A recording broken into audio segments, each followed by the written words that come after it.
ತೋರಣ ನಾಂದಿ ನಮಿಸಿ ನಾರಾಯಣನ ನರನ ಪುರುಷೋತ್ತಮನ ವ್ಯಾಸ ವಾಗ್ದೇವಿಯರ ಬಳಿಕ ಹೇಳುವುದು ಜಯವ. ಕನ್ನಡ ಸಾಹಿತ್ಯ 1000 ವರ್ಷಗಳಿಂದ ಬೆಳೆದು ಬಂದಿದೆ. ಅನೇಕ ಕವಿಕೃತಿಗಳಿಂದ ವೈವಿಧ್ಯ ರಮಣೀಯವಾಗಿದೆ. ಆ ಸಾಹಿತ್ಯ ಕ್ಷೇತ್ರದಲ್ಲಿ 3 ಪ್ರಬಲವಾದ ಪರಿವರ್ತನೆಯ ಘಟ್ಟಗಳನ್ನು ಗುರುತಿಸಬಹುದು. ಅಥವಾ ಆಧುನಿಕ ಕಾಲವನ್ನು ಗಮನಿಸಿ ಹೇಳುವುದಾದರೆ 4 ಘಟ್ಟಗಳನ್ನು ಗುರುತಿಸಬಹುದು. 1ನೆಯದು 10ನೇ ಶತಮಾನದಲ್ಲಿ, 2ನೆಯದು 12ನೇ ಶತಮಾನದಲ್ಲಿ, 3ನೆಯದು 14-15ನೇ ಶತಮಾನದ ಅವಧಿಯಲ್ಲಿ, 4ನೆಯದು 19-20ನೇ ಶತಮಾನದ ಅವಧಿಯಲ್ಲಿ. ಪ್ರಥಮ ನವೋದಯದಲ್ಲಿ ಜೈನ ಧರ್ಮ ರೂಪದಿಂದ ಆವಿರ್ಭೂತವಾದ ಆ ಚೇತನ ಶಕ್ತಿ ಕನ್ನಡಕ್ಕೆ ಆದಿಕವಿಯಾದ ಪಂಪನ ಕೃತಿಗಳಲ್ಲಿ ತನ್ನ ಭವ್ಯ ಸ್ಮಾರಕ ಸ್ತೂಪವನ್ನು ನಿರ್ಮಿಸಿಕೊಂಡಿದೆ. ದ್ವಿತೀಯ ನವೋದಯದಲ್ಲಿ ವೀರಶೈವ ಧರ್ಮ ರೂಪದಲ್ಲಿ ಮೈದೋರಿದ ಆ ಶಕ್ತಿ ಹರಿಹರ ರಾಘವಾಂಕರ ಕೃತಿ ಸಮಷ್ಟಿಯಲ್ಲಿ ತನ್ನ ಚಿರಸ್ಮೃತಿ ಮಂದಿರವನ್ನು ಸ್ಥಾಪಿಸಿಕೊಂಡಿದೆ. ತೃತೀಯ ನವೋದಯದಲ್ಲಿ ವೈಷ್ಣವ ಭಕ್ತಿ ರೂಪದಲ್ಲಿ ಪುನರುತ್ಥಾನವಾದ ಆ ರಸಸ್ಫೂರ್ತಿ ಕುಮಾರವ್ಯಾಸ ಬಿರುದಿನ ನಾರಣಪ್ಪನ ಮಹಾಕೃತಿಯಲ್ಲಿ ತನ್ನ ವಿಯಚ್ಚುಂಬಿಯಾದ ಬೃಹತ್ ಗೋಪುರವನ್ನು ಕಂಡರಿಸಿಕೊಂಡಿದೆ. ಈ ನಾರಣಪ್ಪನೇ ನಮ್ಮ ಸದ್ಯದ ಅವಗಾಹನೆಗೆ ಬೇಕಾದವನು. ಕನ್ನಡ ಕಾವ್ಯವೃಷ್ಟಿಯ ಕಾಮನ ಬಿಲ್ಲಿನಲ್ಲಿ ಈತನ ನೆಲೆ ನಟ್ಟನಡು, ನೆತ್ತಿಯ ಮುಡಿ, ಹಳೆಯ ಹೊಸ ಕನ್ನಡದ ತಲೆಯ ಕಿರೀಟ. ಹಳ್ಳಿಯಲ್ಲಿ ಅಂದು ಇಂದು ಗಮಕ ಶಿರೋಮಣಿಗಳಿಂದ ನಾಡು ನಾಡೇ ಮೊಳಗಿ ರೋಮಾಂಚನಗೊಳ್ಳುವಂತೆ ರಸವನ್ನ, ಇಂಪನ್ನ, ಲಯವನ್ನ, ತಾನವನ್ನ, ಮಾತಿನ ಹರಹನ್ನ, ಛಂದಸ್ಸಿನ ಕುಣಿತವನ್ನ ಲೀಲಾಜಾಲವಾಗಿ ಹೊಮ್ಮಿಸಿ ಹರಯಿಸಿದ ಮಾಟಗಾರ. ಕನ್ನಡದ ಹೊಸ ಹುಟ್ಟಿನಲ್ಲಿ ಹೊಸ ಮಾರ್ಗಕ್ಕೆ, ಹೊಸ ಶಕ್ತಿಗೆ ದಿಕ್ಸೂಚಿ, ಧ್ರುವತಾರೆ. ವೇದವ್ಯಾಸರ ಪ್ರೇಮಕುಮಾರ ಕುಮಾರವ್ಯಾಸನೆಂದರೂ ಸರಿಯೇ, ವೀರನಾರಾಯಣನ ಪ್ರೇಮಕಿಂಕರ ನಮ್ಮ ನಚ್ಚಿನ ನಾರಾಯಣಪ್ಪನೆಂದರೂ ಸರಿಯೇ. ಮಹತ್ತಿನೊಡನೆ ಜನಪ್ರಿಯತೆಯನ್ನೂ ಪಡೆದಿರುವ ವಿರಲ ಸುಯೋಗವುಳ್ಳ ಕವಿಗಳಲ್ಲಿ ಈತ ಗಣ್ಯನು. ಕಲಿಯದವರಿಗೂ ಕಾಮಧೇನುವಾಗಿ ಕನ್ನಡ ನಾಡಿನ ಜನಜೀವನದ ಹೃದಯ ವೇದಿಕೆಯಲ್ಲಿ ಅಗ್ರಸ್ಥಾನಸ್ಥ ಮಹಾಧ್ಯಕ್ಷನಾಗಿದ್ದಾನೆ. ಒದ್ದೆ ಬಟ್ಟೆಯುಟ್ಟು ವೀರನಾರಾಯಣನ ಮುಂದೆ ಕುಳಿತು ಭಕ್ತಿ ರಸಾವೇಶದಿಂದ ಹಾಡುತ್ತಿದ್ದ ಆ ಭಕ್ತ ಕವಿಯನ್ನ ನೋಡಿರಲ್ಲಿ ಮೈಮರೆತು ಹಾಡುತ್ತಿದ್ದಾನೆ. ಜನ ಮೈಮರೆತು ಕೇಳುತ್ತಿದ್ದಾರೆ. ಅವನು ಉಟ್ಟ ಬಟ್ಟೆಯ ತೇವ ಆರಿದಂತೆಲ್ಲ ಅವನ ಆವೇಶವು ಬತ್ತುತ್ತಾ ಹೋಗುತ್ತಿದೆ. ಆದರೂ ಜನ ನಿಷ್ಪಂದರಾಗಿ ಕೇಳುತ್ತಲೇ ಇದ್ದಾರೆ. ದಂತಕಥೆಯಾದರೂ ಇದು ಭಾವಪೂರ್ಣವಾಗಿದೆ. ಕುಮಾರವ್ಯಾಸನ ಕಾವ್ಯ ಸಹ್ಯಾದ್ರಿಯ ಏರಿಳಿತಗಳಲ್ಲಿ ತಲ್ಲೀನತೆಯಿಂದ ರಸಯಾತ್ರೆಯನ್ನು ಕೈಗೊಂಡ ಸಹೃದಯ ಚೇತನಕ್ಕೆ ಈ ದಂತಕಥೆಯು ಧ್ವನಿಪೂರ್ಣವಾಗಿ ತೋರುತ್ತದೆ. ದರ್ಶನ ಪ್ರತಿಭಾವಶಿಯಾಗಿ ಭಗವಾನ್ ವೀರನಾರಾಯಣ ಕೃಪಾಸೂತ್ರ ಚಾಲಿತನಾಗಿ ಹಾಡಿದ ಆ ಭಕ್ತ ಕವೀಶ್ವರನಿಗೆ ಈ ಮಾತು ಒಪ್ಪುವಂತೆ ಬೇರೆ ಯಾರಿಗೂ ಒಪ್ಪದು.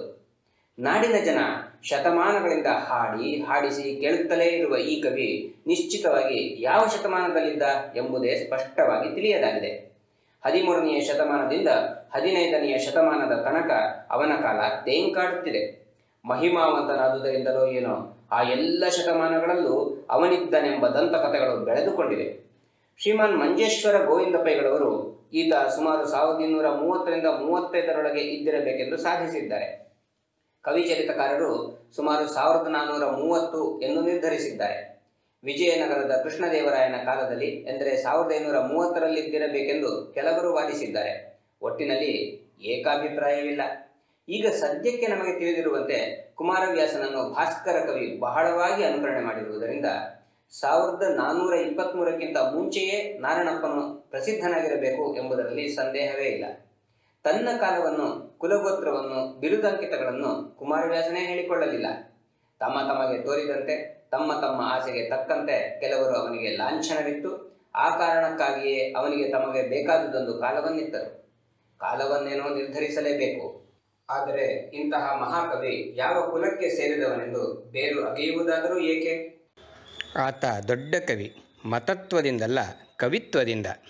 ಆತನ ಹಣೆಯ ಮೇಲೆ ಯಾವ ಲಾಂಛನವಿದ್ದರೇನು? ನಮಗೆ ನಮ್ಮ ಈ ದಿವ್ಯ ಕವಿ ನಮ್ಮವನು, ಕನ್ನಡಿಗನು, ಕನ್ನಡಿಗರ ಕುಲವನ್ನು ಒಂದಾಗಿ ಬೆಸೆಯುವವನು, ಕನ್ನಡಿಗರ ದೊಡ್ಡ ಹೆಮ್ಮೆ, ದೊಡ್ಡ ಕಣ್ಣು, ಮಹಾತ್ಮ. ಕವಿಯ ಕಾವ್ಯ. ಕುಮಾರವ್ಯಾಸ ಭಾರತವು ಕಲಿಯದವರಿಗೂ ಕಾಮಧೇನು ಎಂದು ಹಿಂದೆಯೇ ಹೇಳಿದೆವು. ಇನ್ನು ಕಲಿತವರಿಗೆ ಕೇಳಬೇಕೆ?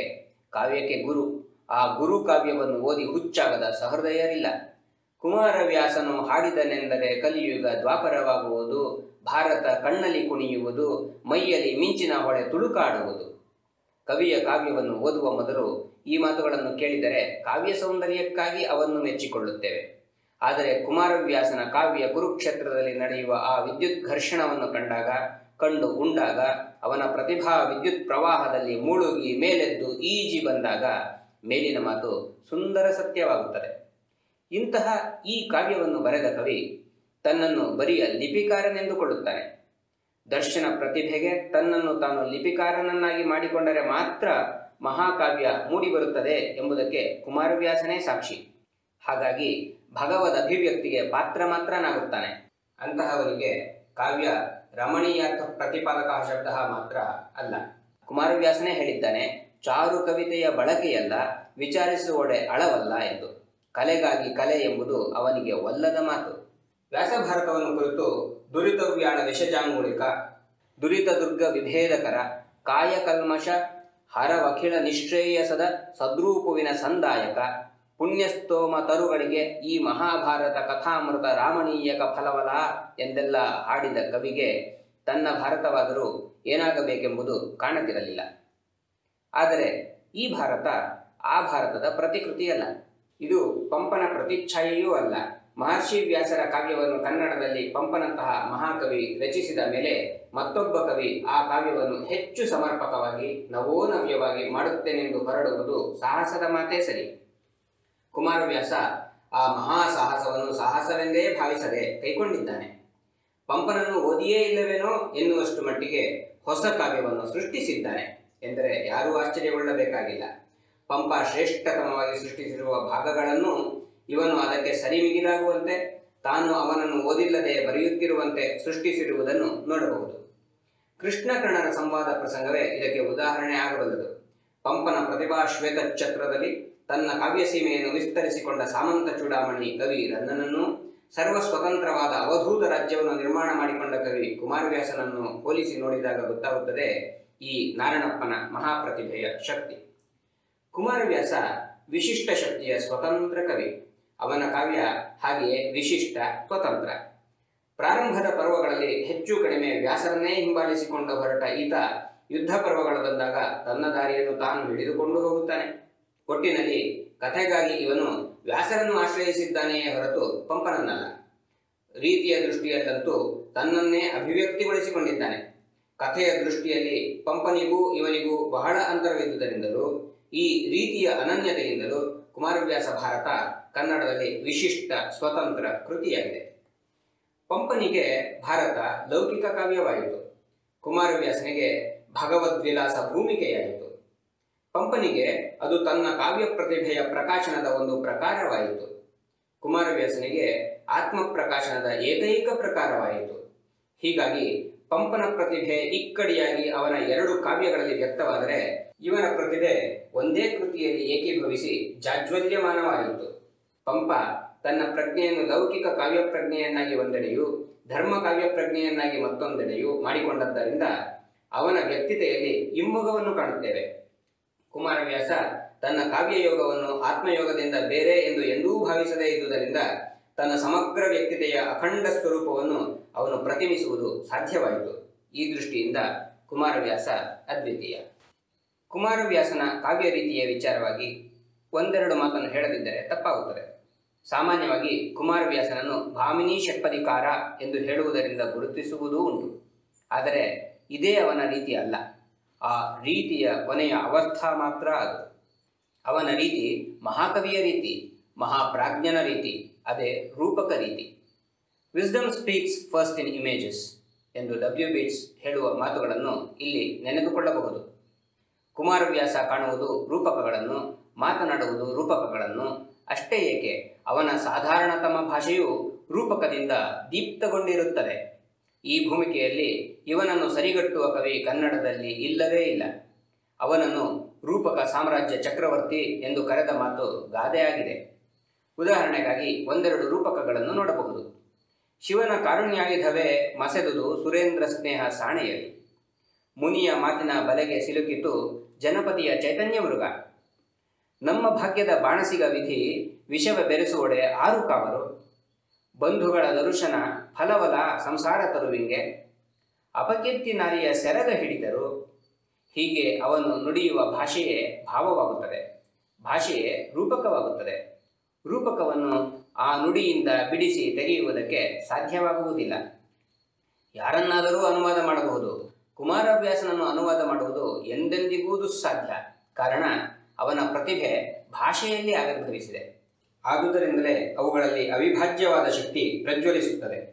ಬವರವಾದರೆ ಹರನ ವದನಕ್ಕೆ ಬೆವರತಹೆ, ಮೃತ್ಯು ಮರೆಹೊಕ್ಕಳು ಮಹೇಶ್ವರನ, ಕಾಲದಂಡವ ತಿರುಹಿ ಭುವನದ ಲೂಳಿಗವ ಮಾಡುವ ಕೃತಂತನ ಹೋಲುವೆಯ ಹೊಸಬಿಗನು ಹೊಕ್ಕನು ಭೀಮನು ಉರವಣಿಸಿ, ಹಡಗು ಜಲದಿಯೊಳೋಡಿ ಗಿರಿಗಳ ನೆಡಹಿ ನುಗ್ಗಾದಂತೆ, ಆದಿ ಕಲ್ಲುಗಳ ಕಡಿವೊಡೆ ಉಕ್ಕಿನ ಚೀಲಣದ ಹಂಗೇಕೆ, ಕಾಳಕೂಟದ ಕಮಲ ತುಂಬಿಗೆ ಪಥ್ಯವಲ್ಲ, ಪಲಾಯನ ತವನಿಧಿ ನರಶರದ ಜುಂಜು ಒಳೆಯಲ್ಲಿ ಜಾರುವನೆ ಜಾಹ್ನವೀದರ, ಸೀಳಬಹುದೇ ಸೀಸದುಡಿಯಲಿ ಶೈಲವನು, ಬತ್ತಿದ ಕೆರೆಯೊಳಗೆ ಬಲೆ ಏಕೆ, ವರುಣಶರ ಬಾಯರಿತು ನೀರಡಿಸಿದುದು, ಸುರಧೇನು ನೆರೆಗೊಡ್ಡಾಯ್ತು, ಕೋಲಗುರುವಿನ ಮರಣವಾರ್ತ ಕಾಲಸರ್ಪನ ತಂದು ಸಂಜೆಯ ಹೇಳಿಗೆಯ ಈಡಾಡಿದನು ಧೃತರಾಷ್ಟ್ರನಿದಿರಿನಲ್ಲಿ, ಕೆಂಡದ ಮಳೆಯ ತಡಿವಡೆ ಕೊಡೆ ಬೆಳದಿಂಗಳಲ್ಲಿ ಮೈಬೆವರುವುದೇ, ಪಡುವಣ ಶೈಲ ವಿಪುಲ ಸ್ತಂಭ ದೀಪಿಕೆಯಂತೆ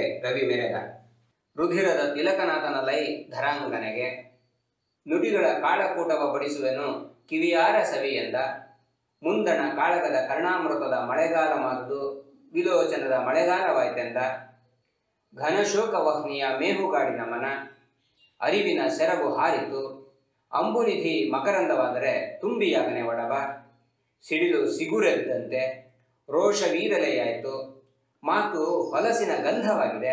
ಇಂತಹವು ನೂರಲ್ಲ, ಸಹಸ್ರಾರು ಉದಾಹರಣೆಗಳನ್ನು ಕೊಡಬಹುದು. ಈ ಒಂದೊಂದು ರೂಪಕದ ಸಿಡಿಲ ಪುಡಿಯನ್ನು ಹಿಡಿದು ಅನುಭವಿಸಿರಿ. ಪ್ರಾಸಕ್ಕಾಗಿ ಬೇರೆಯ ಕವಿಗಳು ಪ್ರಯತ್ನಿಸಿದರೆ ಈ ಕವಿಗೆ ಪ್ರತಿಯೊಂದು ಪ್ರಾಸಸ್ಥಾನವೂ ಒಂದೊಂದು ಹೊಸ ಹೊಸ ರೂಪಕವನ್ನು ತಂದುಕೊಡುವುದುಂಟು. ಅರೆದುದೋ ಪರಬಲವ, ಕಾಲನ ಹೊರೆದುದೋ, ಮಾರಣದ ಮಂತ್ರವ ಬರೆದುದೋ, ಬವರಕ್ಕೆ ಬಲುಗೈಗಳನ್ನು ಕೈ ನೆಗೆಯಿ ಕರೆದುದೋ, ಬಲವೆಲ್ಲ ನೀರಲ್ಲಿ ನೆರೆದುದೋ, ಮಾರ್ಬಲದ ವೀರರ ಹರೆದುದೋ. ಇಷ್ಟು ಶ್ರೀಮಂತನಾದ ಕುಮಾರವ್ಯಾಸ ವ್ಯಾಸ ಪಂಪರಾದ ಮೇಲೆ ಬಂದರೇನಂತೆ. ಇದಕ್ಕೆ ಒಂದೇ ಉದಾಹರಣೆಯನ್ನು ಕೊಡಬಹುದು. ಪಂಪಕವಿ ಒಂದು ಪ್ರಸಂಗವನ್ನು ವರ್ಣಿಸುವಾಗ ವಿಷಂ ಒಳ್ಳೆ ಗುಳ್ಳೊಡಂ ಅದು ಒಳ್ಳೆಯೇ, ಕಾಳಿಯ ನಾಗನಾಗದು ಎಂದು ಹೇಳಿದ್ದರೆ, ಕುಮಾರವ್ಯಾಸ ಹೇಳಿದ ರೀತಿ ಇದು: ಬೆಳುದಿಂಗಳಿನ ಬಿರುಸ ಆರಸುಡುವುದು. ಈ ರೂಪಕ ಶಕ್ತಿಯಲ್ಲಿ ಪಂಪ ನಾರಣಪ್ಪರಿಗೆ ಸಮಾನತೆ ಇಲ್ಲ. ಅವನ ರುದ್ರ ಶಕ್ತಿಗೆ ಏನು ಸಿಕ್ಕಿದರೂ ರೂಪಕಾಹಾರವಾಗಿ ಬಿಡುತ್ತದೆ. ಆದ್ದರಿಂದ ಅನ್ಯ ಕವಿಗಳು ಅಗಿದು ಸಿದ್ಧಗೊಳಿಸಿಟ್ಟುಕೊಂಡ ಆಹಾರ ಅವನಿಗೆ ಎಂಜಲು. ಆರ ದೀಪನ ಚೂರ್ಣ ಬಲದಲ್ಲಿ ವೀರ ರುದ್ರನು ಜಗವ ನುಂಗುವ ಎನ್ನುವ ಮಾತು ಅವನ ರೂಪಕ ರುದ್ರ ಶಕ್ತಿಗೆ ಎತ್ತಿದ ಮಂಗಳಾರತಿಯಾಗಿದೆ. ಇಂತಹ ಶಕ್ತನಾದದ್ದರಿಂದಲೇ ಕುಮಾರವ್ಯಾಸ ಅಷ್ಟು ಮಾತಾಳಿಯಾಗಿದ್ದರೂ ದುಸ್ಸಹ್ಯನಾಗಿಲ್ಲ. ಈ ಕವಿ ತನ್ನ ಶಕ್ತಿಯನ್ನು ಹೇಳಿಕೊಳ್ಳುತ್ತಾ ಹಲಗೆ ಬಳಪವ ಪಿಡಿಯದೊಂದಗ್ಗಳಿಕೆ, ಪದವಿಟ್ ಅಳುಪದೊಂದಗ್ಗಳಿಕೆ ಎಂದುಕೊಂಡಿದ್ದಾನೆ. ಇವನ ರೂಪಕ ನಟರಾಜ ಶಕ್ತಿಯನ್ನು ಕಂಡಾಗ ಈ ಮಾತುಗಳು ಉತ್ಪ್ರೇಕ್ಷೆಯಲ್ಲ ಎನಿಸುತ್ತದೆ. ಆದರೆ ಒಮ್ಮೊಮ್ಮೆ ಅನಿಸುತ್ತದೆ, ಈ ಒಂದು ಶಕ್ತಿಯೇ ದೋಷವಾದುದೂ ಉಂಟು. ಪದವನ್ನೇ ಅಲ್ಲ, ಪಂಕ್ತಿಯನ್ನೇ ಅಲ್ಲ, ಸಂಧಿಗಳನ್ನೂ ತೊಡೆದು ಹಾಕಿದ್ದರೆ ಅವನ ಖ್ಯಾತಿ ಹೆಚ್ಚುತ್ತಿತ್ತು ಎಂದು. ಆದರೂ ಯಾವೆಡೆಯಲ್ಲಿಯೂ ಅಯುಕ್ತ ಪದದ ಪ್ರಸಾರವಿಲ್ಲ. ಅದಕ್ಕಾಗಿ ನಾವು ಕವಿಯನ್ನು ಹೊಗಳಲೇಬೇಕು. ಸಾವಿರಾರು ಮಾತುಗಳು ನಿರಂಕುಶವಾಗಿ ನಡೆದಿದ್ದರೂ ಸಮಯ ಸಂದರ್ಭಗಳಿಗೆ ವಿರೋಧವಾದ ಪ್ರಯೋಗಗಳು ಅಪರೂಪ, ಪ್ರಾಯಶಃ ಇಲ್ಲವೇ ಇಲ್ಲ. ಪಾತ್ರ ಸನ್ನಿವೇಶಗಳಿಗೆ ಅನುಚಿತವಾದ ರಾಗಾಲೋಚನೆಗಳು ಕೆಲವೆಡೆಯಲ್ಲಿ ಕಾಣಬರುತ್ತವೆ. ಆಗ ಕವಿಯ ನಿರ್ಮಾಣ ಕೌಶಲವು ಕಣ್ಣು ಮುಚ್ಚಿ ತೂಕಡಿಸಿದ ಹಾಗೆ ತೋರುತ್ತದೆಯೇ ಹೊರತು ಕವಿಯ ನಾಲೆಗೆ ಕೊಂಕಿ ತೊದಲಿದಂತೆ ಭಾಸವಾಗುವುದಿಲ್ಲ. ವಾಚಾಳಿಯಂತೆ ಕಾಣಿಸಿಕೊಂಡರೂ ವಸ್ತುತಃ ಅವನು ವಾಗ್ಮಿ. ಕವಿತೆಯ ಹೊದಿಕೆ ಹೆಚ್ಚು ಹೆಚ್ಚು ಮಡಿಕೆಗಳನ್ನು ಪ್ರಕಟಿಸಿದರೂ ಕಾವ್ಯ ಪುರುಷನ ದೇಹಕ್ಕೆ ಅವೆಲ್ಲವೂ ಹೇಗೋ ಹೊಂದಿಕೊಂಡು ಬಿಟ್ಟಿದೆ.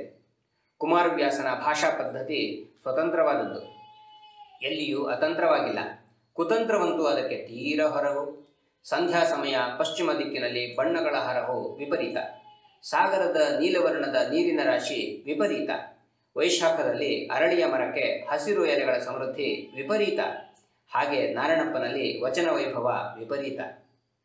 ಪದಪ್ರಯೋಗದಲ್ಲಿ ಕುಮಾರವ್ಯಾಸ ಮೋಡಿಕಾರ. ಪದ ಪದಗಳಿಂದ ಭಾವ ಭಾಗೀರತೆಯನ್ನು ಸೃಜಿಸಿ ನೆಲಕ್ಕೆ ಕರೆತರುವ ಕಲಾ ಭಗೀರಥನಿವನು. ಯಾವ ಯಾವ ಪದಗಳು ಎಂತೆಂತಹ ರಸದೊರತೆಯನ್ನು ಮಿಡಿಯಬಲ್ಲವೆಂಬುದು ಅವನಿಗೆ ಹುಟ್ಟರಿವು. ಈ ಕವಿಯ ಹೆಸರು ಹೇಳಿದವರಿಗೂ ಶಬ್ದ ದಾರಿದ್ರ್ಯ ಬಾರದು. ಕನ್ನಡದ ಭಂಡಾರವನ್ನು ಶ್ರೀಮಂತಗೊಳಿಸಿದ ಈ ಕವಿ ಸಿಕ್ಕಿದ ಕಡೆಯಿಂದೆಲ್ಲ ಪದಗಳನ್ನು ರೂಪಕಗಳನ್ನೆಂತೋ ಹಾಗೆ ಸೂರೆಗೊಂಡಿದ್ದಾನೆ. ಬೇರೆ ಸಂದರ್ಭದಲ್ಲಿ ಅಶ್ಲೀಲವೆಂದು ಹೇಳಬಹುದಾದ ಮಾತುಗಳನ್ನೂ ಈತ ತನ್ನ ಕಾವ್ಯದಲ್ಲಿ ಸುಂದರವಾಗಿ ಶಕ್ತಿಯುತವಾಗಿ ಬಳಸಿಕೊಂಡಿದ್ದಾನೆ. ಗಂಡರೋ ನೀವು ಷಂಡರೋ ಹೇಳೆಂದಳಿಂದು ಮುಖಿ, ಸದರ ಗಿದರವನರಿದು ಒರಲ ಬೇಡವ ಪುನಿ, ಯಾದವರ ಬಡಕರುವೆ, ಈ ನಪುಂಸಕರೊಡನೆ ಹುಟ್ಟಿದ ನಾನು ಮೂಗುಳ್ಳವನೇ, ಸತ್ಯದ ನುಡಿಗೆ ಆದರವಿಲ್ಲ, ರೋಷದ ಗೊಡ್ಡು ಗುರು ನಾನಾದೆ, ಪಾಂಡುಪುತ್ರರ ಬೊಡ್ಡಿ. ಯಾವ ಪದವೂ ಮಹಾಕವಿಗೆ ಅಶ್ಲೀಲವಲ್ಲ. ಅಶ್ಲೀಲತೆ ಆವರಣದಿಂದ ಸೃಷ್ಟವಾಗುತ್ತದೆಯೇ ಹೊರತು ಒಂದು ಪದ ತನಗೆ ತಾನೇ ಸಂಪೂರ್ಣವಾಗಿ ಅಶ್ಲೀಲವಾಗಿರದು. ಮಹಾಕವಿ ಆವರಣ ಸೃಷ್ಟಿಯಲ್ಲಿ ಅದರ ಅಶ್ಲೀಲತೆಯನ್ನು ತೊಳೆದು ಅಪೂರ್ವತೆಯನ್ನು ಹೊಳೆಸುತ್ತಾನೆ. ಕುಮಾರವ್ಯಾಸನಿಗೆ ಈ ಪತಿತೋದ್ಧರಣ ಶಕ್ತಿ ಅದ್ಭುತವಾಗಿದೆ. ಹಾಗೆಯೇ ಸಾಧಾರಣ ಪದಗಳ ಅರ್ಥಸೀಮೆಯನ್ನು ಭಾವಶ್ರೀಮಂತಿಕೆಯನ್ನು ಹೆಚ್ಚಿಸುವ ಅದ್ಭುತ ಶಕ್ತಿಯೂ ಹೇರಳವಾಗಿದೆ. ಕುಮಾರವ್ಯಾಸ ಎಷ್ಟು ವರ್ಣಿಸಿದರೂ ತೃಪ್ತಿಪಟ್ಟುಕೊಳ್ಳಲಾರ. ಅವನ ಯುದ್ಧವರ್ಣನೆಯೇ ಅದಕ್ಕೆ ಸಾಕ್ಷಿ. ಒಂದು ಯುದ್ಧದಂತೆ ಮತ್ತೊಂದು ಯುದ್ಧವಿಲ್ಲ. ಒಬ್ಬನ ಸಾಹಸದಂತೆ ಶಪಥದಂತೆ ಮತ್ತೊಬ್ಬನ ಶಪಥ ಸಾಹಸ ಇರದು. ಅಷ್ಟೇ ಏಕೆ, ಅವನ ವೀರರಲ್ಲಿ ಒಬ್ಬೊಬ್ಬರೂ ಒಂದೊಂದು ಬಗೆಯಾಗಿ ಬೈಯುತ್ತಾರೆ. ಕುಮಾರವ್ಯಾಸನಲ್ಲಿ ಅವಹೇಳನವು ರೂಪಕ ಮಾಲೆಯಾಗುವುದರಿಂದ ವೀರರ ಬೈಗಳು ಕೂಡ ಗ್ರಾಮ್ಯವಾದರೂ ಬಹು ಸುಂದರ. ಈ ಬೈಗಳನ್ನು ಕೇಳಬೇಕೆಂದು ಆಸೆಪಟ್ಟರೆ ಆಶ್ಚರ್ಯವೇನೂ ಇಲ್ಲ. ಈ ವೀರರ ಅಪಹಾಸ ಕಟಕಿ ಎಲ್ಲವೂ ವಿಶಿಷ್ಟವಾದುದು. ಕುಮಾರವ್ಯಾಸ ಅರಿಯದ ಹಾಸ್ಯದ ಪ್ರಕಾರವೂ ಒಂದೂ ಇಲ್ಲ. ಕಟಕಿ, ಬಿರುನುಡಿ, ಕಿರಿನುಡಿ, ವ್ಯಂಗ್ಯ, ಹಾಸ್ಯ, ಸರಸ, ವಕ್ರೋಕ್ತಿ, ಜಾಣ್ನುಡಿ, ಪರಿಹಾಸ ಎಲ್ಲವೂ ಅವನ ಬತ್ತಳಿಕೆಯಲ್ಲಿ ಸಿದ್ಧವಾಗಿರುತ್ತವೆ. ಸರಸ ವಿನೋದಿಗಳ ಸಕಲ ಸನ್ನಾಹವೂ ಅವನಲ್ಲಿ ಸಿದ್ಧವಿದೆ. ತಾನಾಡದೆ, ಹೆಚ್ಚಾಗಿ ಆಡದೆ, ಆ ಪಾತ್ರಗಳ ಮೂಲಕ ಆಡಿಸಿ ನಗೆಗೇಡು ಮಾಡುವನು, ನಗೆಗೀಡು ಮಾಡುವನು. ಅದಲ್ಲದೆ ಶೃಂಗಾರ ವ್ಯಂಜಕವಾದ ಹಾಸ್ಯವೇ ರಂಜಕವಾಗಬಹುದೆಂಬ ಹಳೆಯ ಮಾರ್ಗವನ್ನು ಬಿಟ್ಟು ಹೊಸ ಹಾದಿಯನ್ನು ತುಳಿದಿರುವನು. ಕರುಣವು ಹಾಸ್ಯಕ್ಕೆ ವಿರೋಧಿ ಎಂಬ ಮಾತನ್ನು ಬಲ್ಲನಾದರೂ ತೋರಿಕೆಯ ಕರುಣದೊಳಗಿಂದ ನಿರರ್ಗಲವಾದ ನಿರಂತರವಾದ ನಿಸ್ಸೀಮವಾದ ಹಾಸ್ಯದ ಹೊನಲನ್ನು ಹರಿಯಿಸಿರುವನು. ಇಷ್ಟು ಸರಸಿಯಾದ ಕವಿ ಆದರೇಕೋ ರಸವತ್ತಾಗಿ ಅಳಲಾರ ಎಂಬ ಭಾವನೆಗೆ ಪಕ್ಕಾಗಿದ್ದಾನೆ. ಅಳಲಾರ ಎಂದರೆ ಅಳಿಸಬಲ್ಲ ಎಂದು ಹೇಳಬೇಕಾಗುತ್ತದೆ. ಇವನಿಗಿಂತ ಶಕ್ತಿಪೂರ್ಣವಾಗಿ ಅಳಿಸಬಲ್ಲವರಾರು? ಕರುಣರಸದ ಮಹಾಸ್ರೋತವನ್ನು ಇವನಿಗಿಂತ ಶಕ್ತಿಯುತವಾಗಿ ಎಷ್ಟು ಜನ ಹರಿಸಬಲ್ಲರು? ಇದಕ್ಕೆ ಅಭಿಮನ್ಯುವಿನ ವೀರಮರಣದ ಪ್ರಸಂಗ, ಕರ್ಣಾವಸಾನ ಪ್ರಸಂಗಗಳೇ ಸಾಕ್ಷಿ.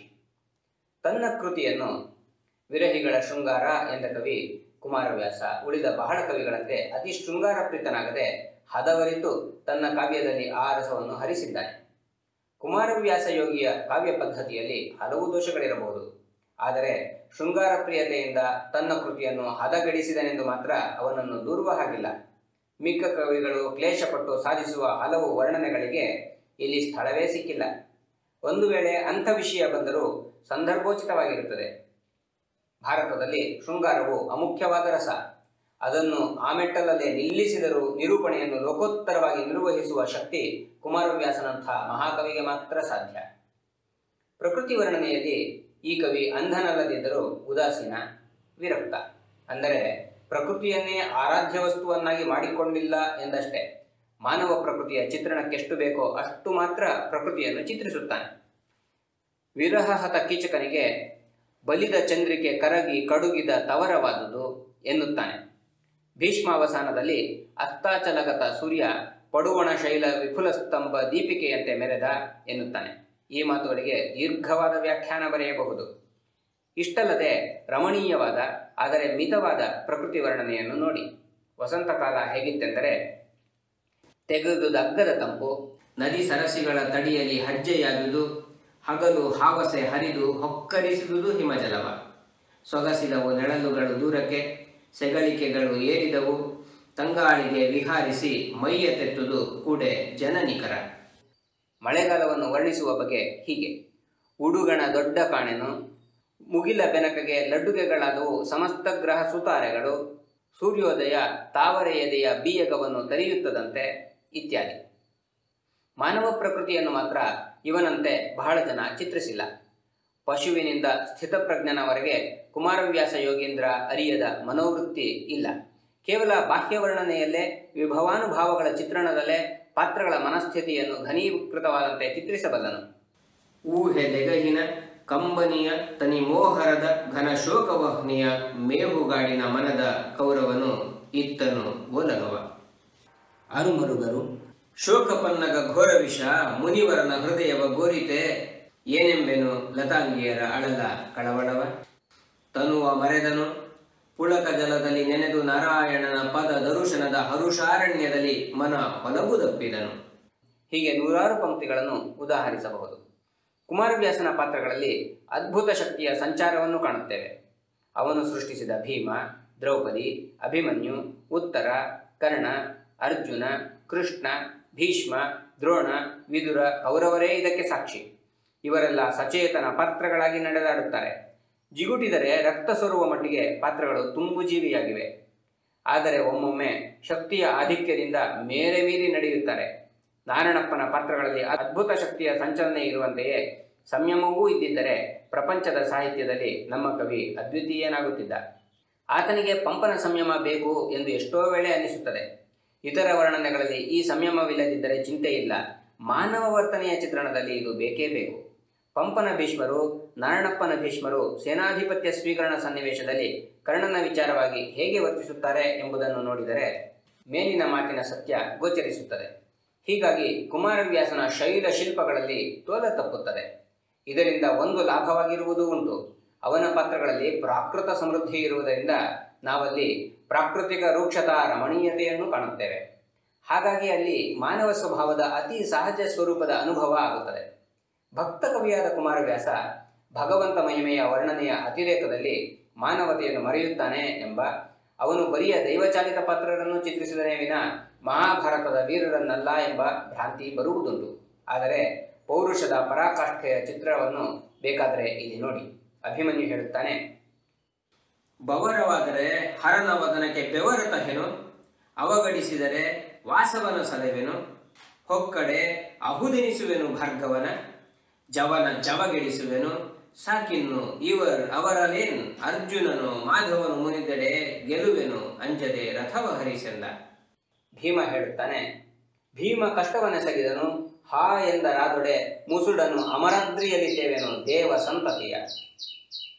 ಕೃಷ್ಣ ಹಾಯ್ದರೆ ಘನ ಮುರಾರಿಯ ಮೀರುವೆನು ಎಂದು. ಕೃಷ್ಣಪ್ರಿಯ ಅರ್ಜುನನನ್ನು ಕೇಳಿ, ಕುರುಬಲವ ಬಿಟ್ಟರೆ ಯುಧಿಷ್ಠಿರನ ಅರಮನೆಯ ಹೊಕ್ಕರೆ, ಮುರಾರಿಯ ಶರಣು ಒಕ್ಕರೆ ಸರ್ವಥಾ ಕೊಲ್ವೆನು ಜಯದ್ರಥನ. ಇಲ್ಲೆಲ್ಲ ನಾವು ಕಾಣುವುದು ನಿರ್ಮಾನುಷತೆಯನ್ನಲ್ಲ, ಅಮಾನುಷತೆಯನ್ನೂ ಅಲ್ಲ, ಪರಮ ಪೌರುಷವನ್ನು. ಆದರೆ ಈ ಪೌರುಷ ಯಾವ ಮಿತಿಯ ಆಚೆಯಲ್ಲಿ ಅಪೌರುಷೇಯದ ಮುಂದೆ ಹೇಗೆ ತಲೆಬಾಗುತ್ತದೆಂಬುದನ್ನು ಕುಮಾರವ್ಯಾಸ ಅದ್ಭುತವಾಗಿ ಕಂಡಿದ್ದಾನೆ. ಆದ್ದರಿಂದಲೇ ಅವನು ಕಂಡರಿಸಿದ ಭಕ್ತರಾರು ಪೌರುಷ ವಿಹೀನರಲ್ಲ, ನಿರ್ಮಾನುಷರಲ್ಲ. ಅರ್ಜುನ, ಭೀಷ್ಮ, ಭೀಮ, ಧರ್ಮರಾಯ, ವಿದುರ, ದ್ರೌಪದಿ, ಕರ್ಣ ಕೂಡ ಅವನ ಭಕ್ತರಾದರೂ ಅವರಾರೂ ಮಾನುಷ ಶಕ್ತಿ ವಿರಾಮರಲ್ಲ.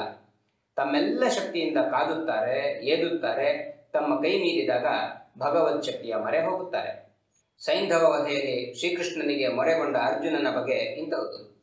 ಭಾರತ ಯುದ್ಧದಲ್ಲಿ ಕೈದುವನ್ನು ಹಿಡಿಯುವುದಿಲ್ಲವೆಂದು ಶಪಥ ಮಾಡಿದ್ದ ಶ್ರೀಕೃಷ್ಣನ ಕೈಯಲ್ಲಿ ಚಕ್ರ ಹಿಡಿಸಿದ ಭೀಷ್ಮ ಪೌರುಷ ಕೊನೆಗೆ ತನ್ನ ಭಕ್ತಿ ನಾರಾಯಣಾಸ್ತ್ರದಿಂದ ಚಕ್ರಧಾರಿಯನ್ನು ಗೆದ್ದ ಬಗೆ ಅಂತಹುದು.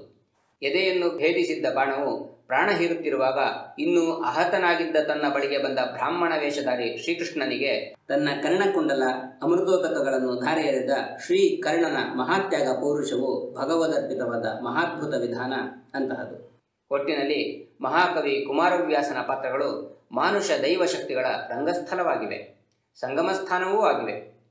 ಮಹಾಭಾರತದ ಪ್ರಧಾನ ಪಾತ್ರಗಳನ್ನು ತನ್ನ ಕಾವ್ಯದ ಕೊನೆಯಲ್ಲಿ ಹೆಸರಿಸುವಾಗ ಪಂಪಕವಿ ಹೀಗೆನ್ನುತ್ತಾನೆ: ಚಲದೊಳ್ ದುರ್ಯೋಧನಂ, ನನ್ನಿಯೊಳಿನತನಯಂ, ಗಂಡಿನೊಳ್ ಭೀಮಸೇನಂ, ಬಲದೊಳ್ ಮದ್ರೇಶನ್, ಅತ್ಯುನ್ನತಿಯೊಳ್ ಅಮರ ಸಿಂಧೂದ್ಭವಂ, ಚಾಪವಿದ್ಯಾಬಲದೊಳ್ ಕುಂಭೋದ್ಭವಂ, ಸಾಹಸದ ಮಹಿಮೆಯೊಳ್ ಫಲ್ಗುಣಂ, ಧರ್ಮದೊಳ್ ನಿರ್ಮಲ ಚಿತ್ತಂ ಧರ್ಮಪುತ್ರಂ, ಮಿಗಿಲ್ ಇವರ್ಗಳಿನ್ ಈ ಭಾರತಂ ಲೋಕಪೂಜ್ಯಂ.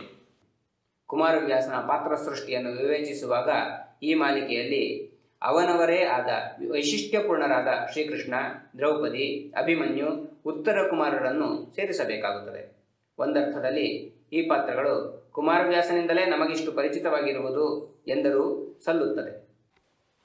ಶ್ರೀಕೃಷ್ಣನ ಪಾತ್ರ ಕುಮಾರವ್ಯಾಸನ ಭಾರತದಲ್ಲಿ ಅತ್ಯಂತ ಪ್ರಧಾನವೂ ವಿಶಿಷ್ಟವೂ ಸರ್ವಪ್ರೇರಕವೂ ಚೋದಕವೂ ಆದುದು.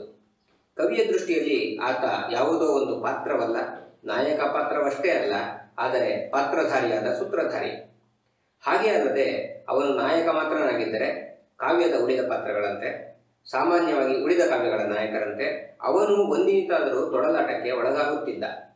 ಆದರೆ ಕುಮಾರವ್ಯಾಸನ ಕೃಷ್ಣ ಅವನ ಕಾವ್ಯ ಚೋದಕ ಶಕ್ತಿಯಾಗಿರುವಂತೆಯೇ, ಶ್ರವಣ ಸುಧಾ ವಿನೂತನ ಕಥನ ಕಾರಣನಾಗಿರುವಂತೆಯೇ ಅವನ ಭಾರತದ ಪ್ರೇರಕ ಕಾರಕ ಶಕ್ತಿಯೂ ಆಗಿದ್ದಾನೆ. ಎಲ್ಲೆಲ್ಲಿ ಏನೇನು ಆಗಬೇಕಾದರೂ ಅವನ ಕೈವಾಡವಿಲ್ಲದೆ ನಡೆಯುವುದೇ ಇಲ್ಲ. ಹೀಗೆ ಅವನೇ ಎಲ್ಲವನ್ನೂ ಚೋದಿಸಿ ದಿಗ್ದರ್ಶಿಸಿದರೂ ತಾನು ಮಾತ್ರ ಎಲ್ಲೂ ಅತಿ ಎನ್ನುವಂತೆ, ವಿಪರೀತ ಅಬ್ನಾರ್ಮಲ್ ಎನ್ನುವಂತೆ ವರ್ತಿಸುವುದಿಲ್ಲ. ತನ್ನ ಅತಿಮಾನವತೆಯನ್ನು ಮನುಷ್ಯ ಕಟ್ಟಳೆಗೆ ಅಗೌರವವಾಗದಂತೆ ಪ್ರಕಾಶನಗೊಳಿಸುತ್ತಾನೆ. ನರನಾಟಕವ ತಾನೇ ನಟಿಸಿ ತೋರಿದನು ಎಂದು ಕವಿ ಹೇಳುತ್ತಾನೆ. ಕುಂತಿ ಬಂದರೆ ಕುಳಿತಿದ್ದವನು ಜಗ್ಗನೆದ್ದು ನಮಸ್ಕರಿಸುತ್ತಾನೆ. ಪಾಂಡವರು ತನ್ನ ಪರಮ ಭಕ್ತರಾಗಿದ್ದರೂ ಆಳೊಡೆಯನೆಂದೆಂಬ ಭೇದವ ಬೀಳುಕೊಟ್ಟೆ ನಡೆಸುತ್ತಿದ್ದನು ತನ್ನ ಮೈದುನರ. ತನ್ನ ಭಕ್ತರಿಗಾಗಿ ಶ್ರೀಕೃಷ್ಣ ಕರಗುತ್ತಿದ್ದನಂತೆ. ತನ್ನ ತಂದೆ ತಾಯಿ ಮನೆ ಮಠ ಮಡದಿ ಮಕ್ಕಳನ್ನೂ ಗಮನಿಸುತ್ತಿರಲಿಲ್ಲವಂತೆ. ಒಲಿದವರನ್ನು ಜೀವಿಸುವ ಬಗೆ ಬದುಹು ಮುರ ಮಥನಗೆ ಮುನಿದೊಡೆ ಹಣೆಯ ಬರಹವ ತೊಡೆವನಲ್ಲದೆ ಬಳಿಕ ಸೇರಿಸನು ಎಂದು, ಕೈತವದ ಶಿಕ್ಷಾಗುರು ಸೆಣಸು ಸೇರದ ದೇವ ಎಂದು ಶ್ರೀಕೃಷ್ಣನನ್ನು ಅರಿತ ನಾವು ಅವನ ಮಹಾಕರುಣೆಯ ವಿಶ್ವಾಲಿಂಗನವನ್ನು ಮರೆಯುತ್ತೇವೆ. ಆದರೆ ಅವನ ಆ ಸ್ವರೂಪವನ್ನು ಕಂಡ ಅವನ ತಂದೆ ವಸುದೇವ ಪಾಂಡವರಿಗೆ ಅದನ್ನು ಹೇಳುತ್ತಾನೆ, ಕೇಳಿ.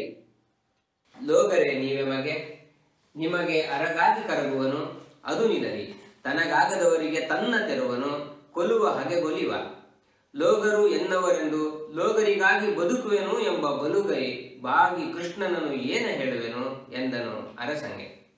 ನಾವೆಲ್ಲ ತಿಳಿದಿರುವ ಶ್ರೀಕೃಷ್ಣನಿಗೂ ತಂದೆಯ ವಾತ್ಸಲ್ಯ ಕಂಡ ಕುಮಾರ ಭಗವಂತನಿಗೂ ಎಷ್ಟು ವ್ಯತ್ಯಾಸವಿದೆ. ಕುಮಾರವ್ಯಾಸ ಬಹುಮಟ್ಟಿಗೆ ಕಂಡರಿಸಿರುವ ಚಿತ್ರ ಇದೇ ಆಗಿದೆ. ಕರ್ಣನಿಗೂ ತನ್ನ ನಿಜ ಪದವನ್ನಿತ್ತ ಭಗವಂತ, ಕೌರವನಿಗೂ ಒಮ್ಮೊಮ್ಮೆ ತನ್ನನ್ನು ತೋರಿ ಮೆರೆದ ಮಹಿಮ ಇವನಲ್ಲದೆ ಮತ್ತೆಂತವನು. ಇಷ್ಟೆಲ್ಲ ಮಹಿಮಾವಂತ ಹೇಗೆ ಮುಗ್ಧನಾಗಿ ವರ್ತಿಸುತ್ತಾನೆ. ಮೇಲೆ ಹೇಳಿದ ತಂದೆಯ ಮಾತನ್ನು ಕೇಳಿದೊಡನೆ ಅವನು ತೋರಿದ ನಾಚಿಕೆ ಬಹು ಮನೋಜ್ಞವಾದುದು. ಬೊಪ್ಪನವರೇ ಎಮ್ಮ ದೂರದೆ ಇಪ್ಪವರು ತಾವಲ್ಲ ಸಾಕಿನ್ನು ಒಪ್ಪದಲ್ಲಿ ಬಾ ಎಂದು ಮುರರಿಪು ಕರೆದನು ಅವನಿಪನ.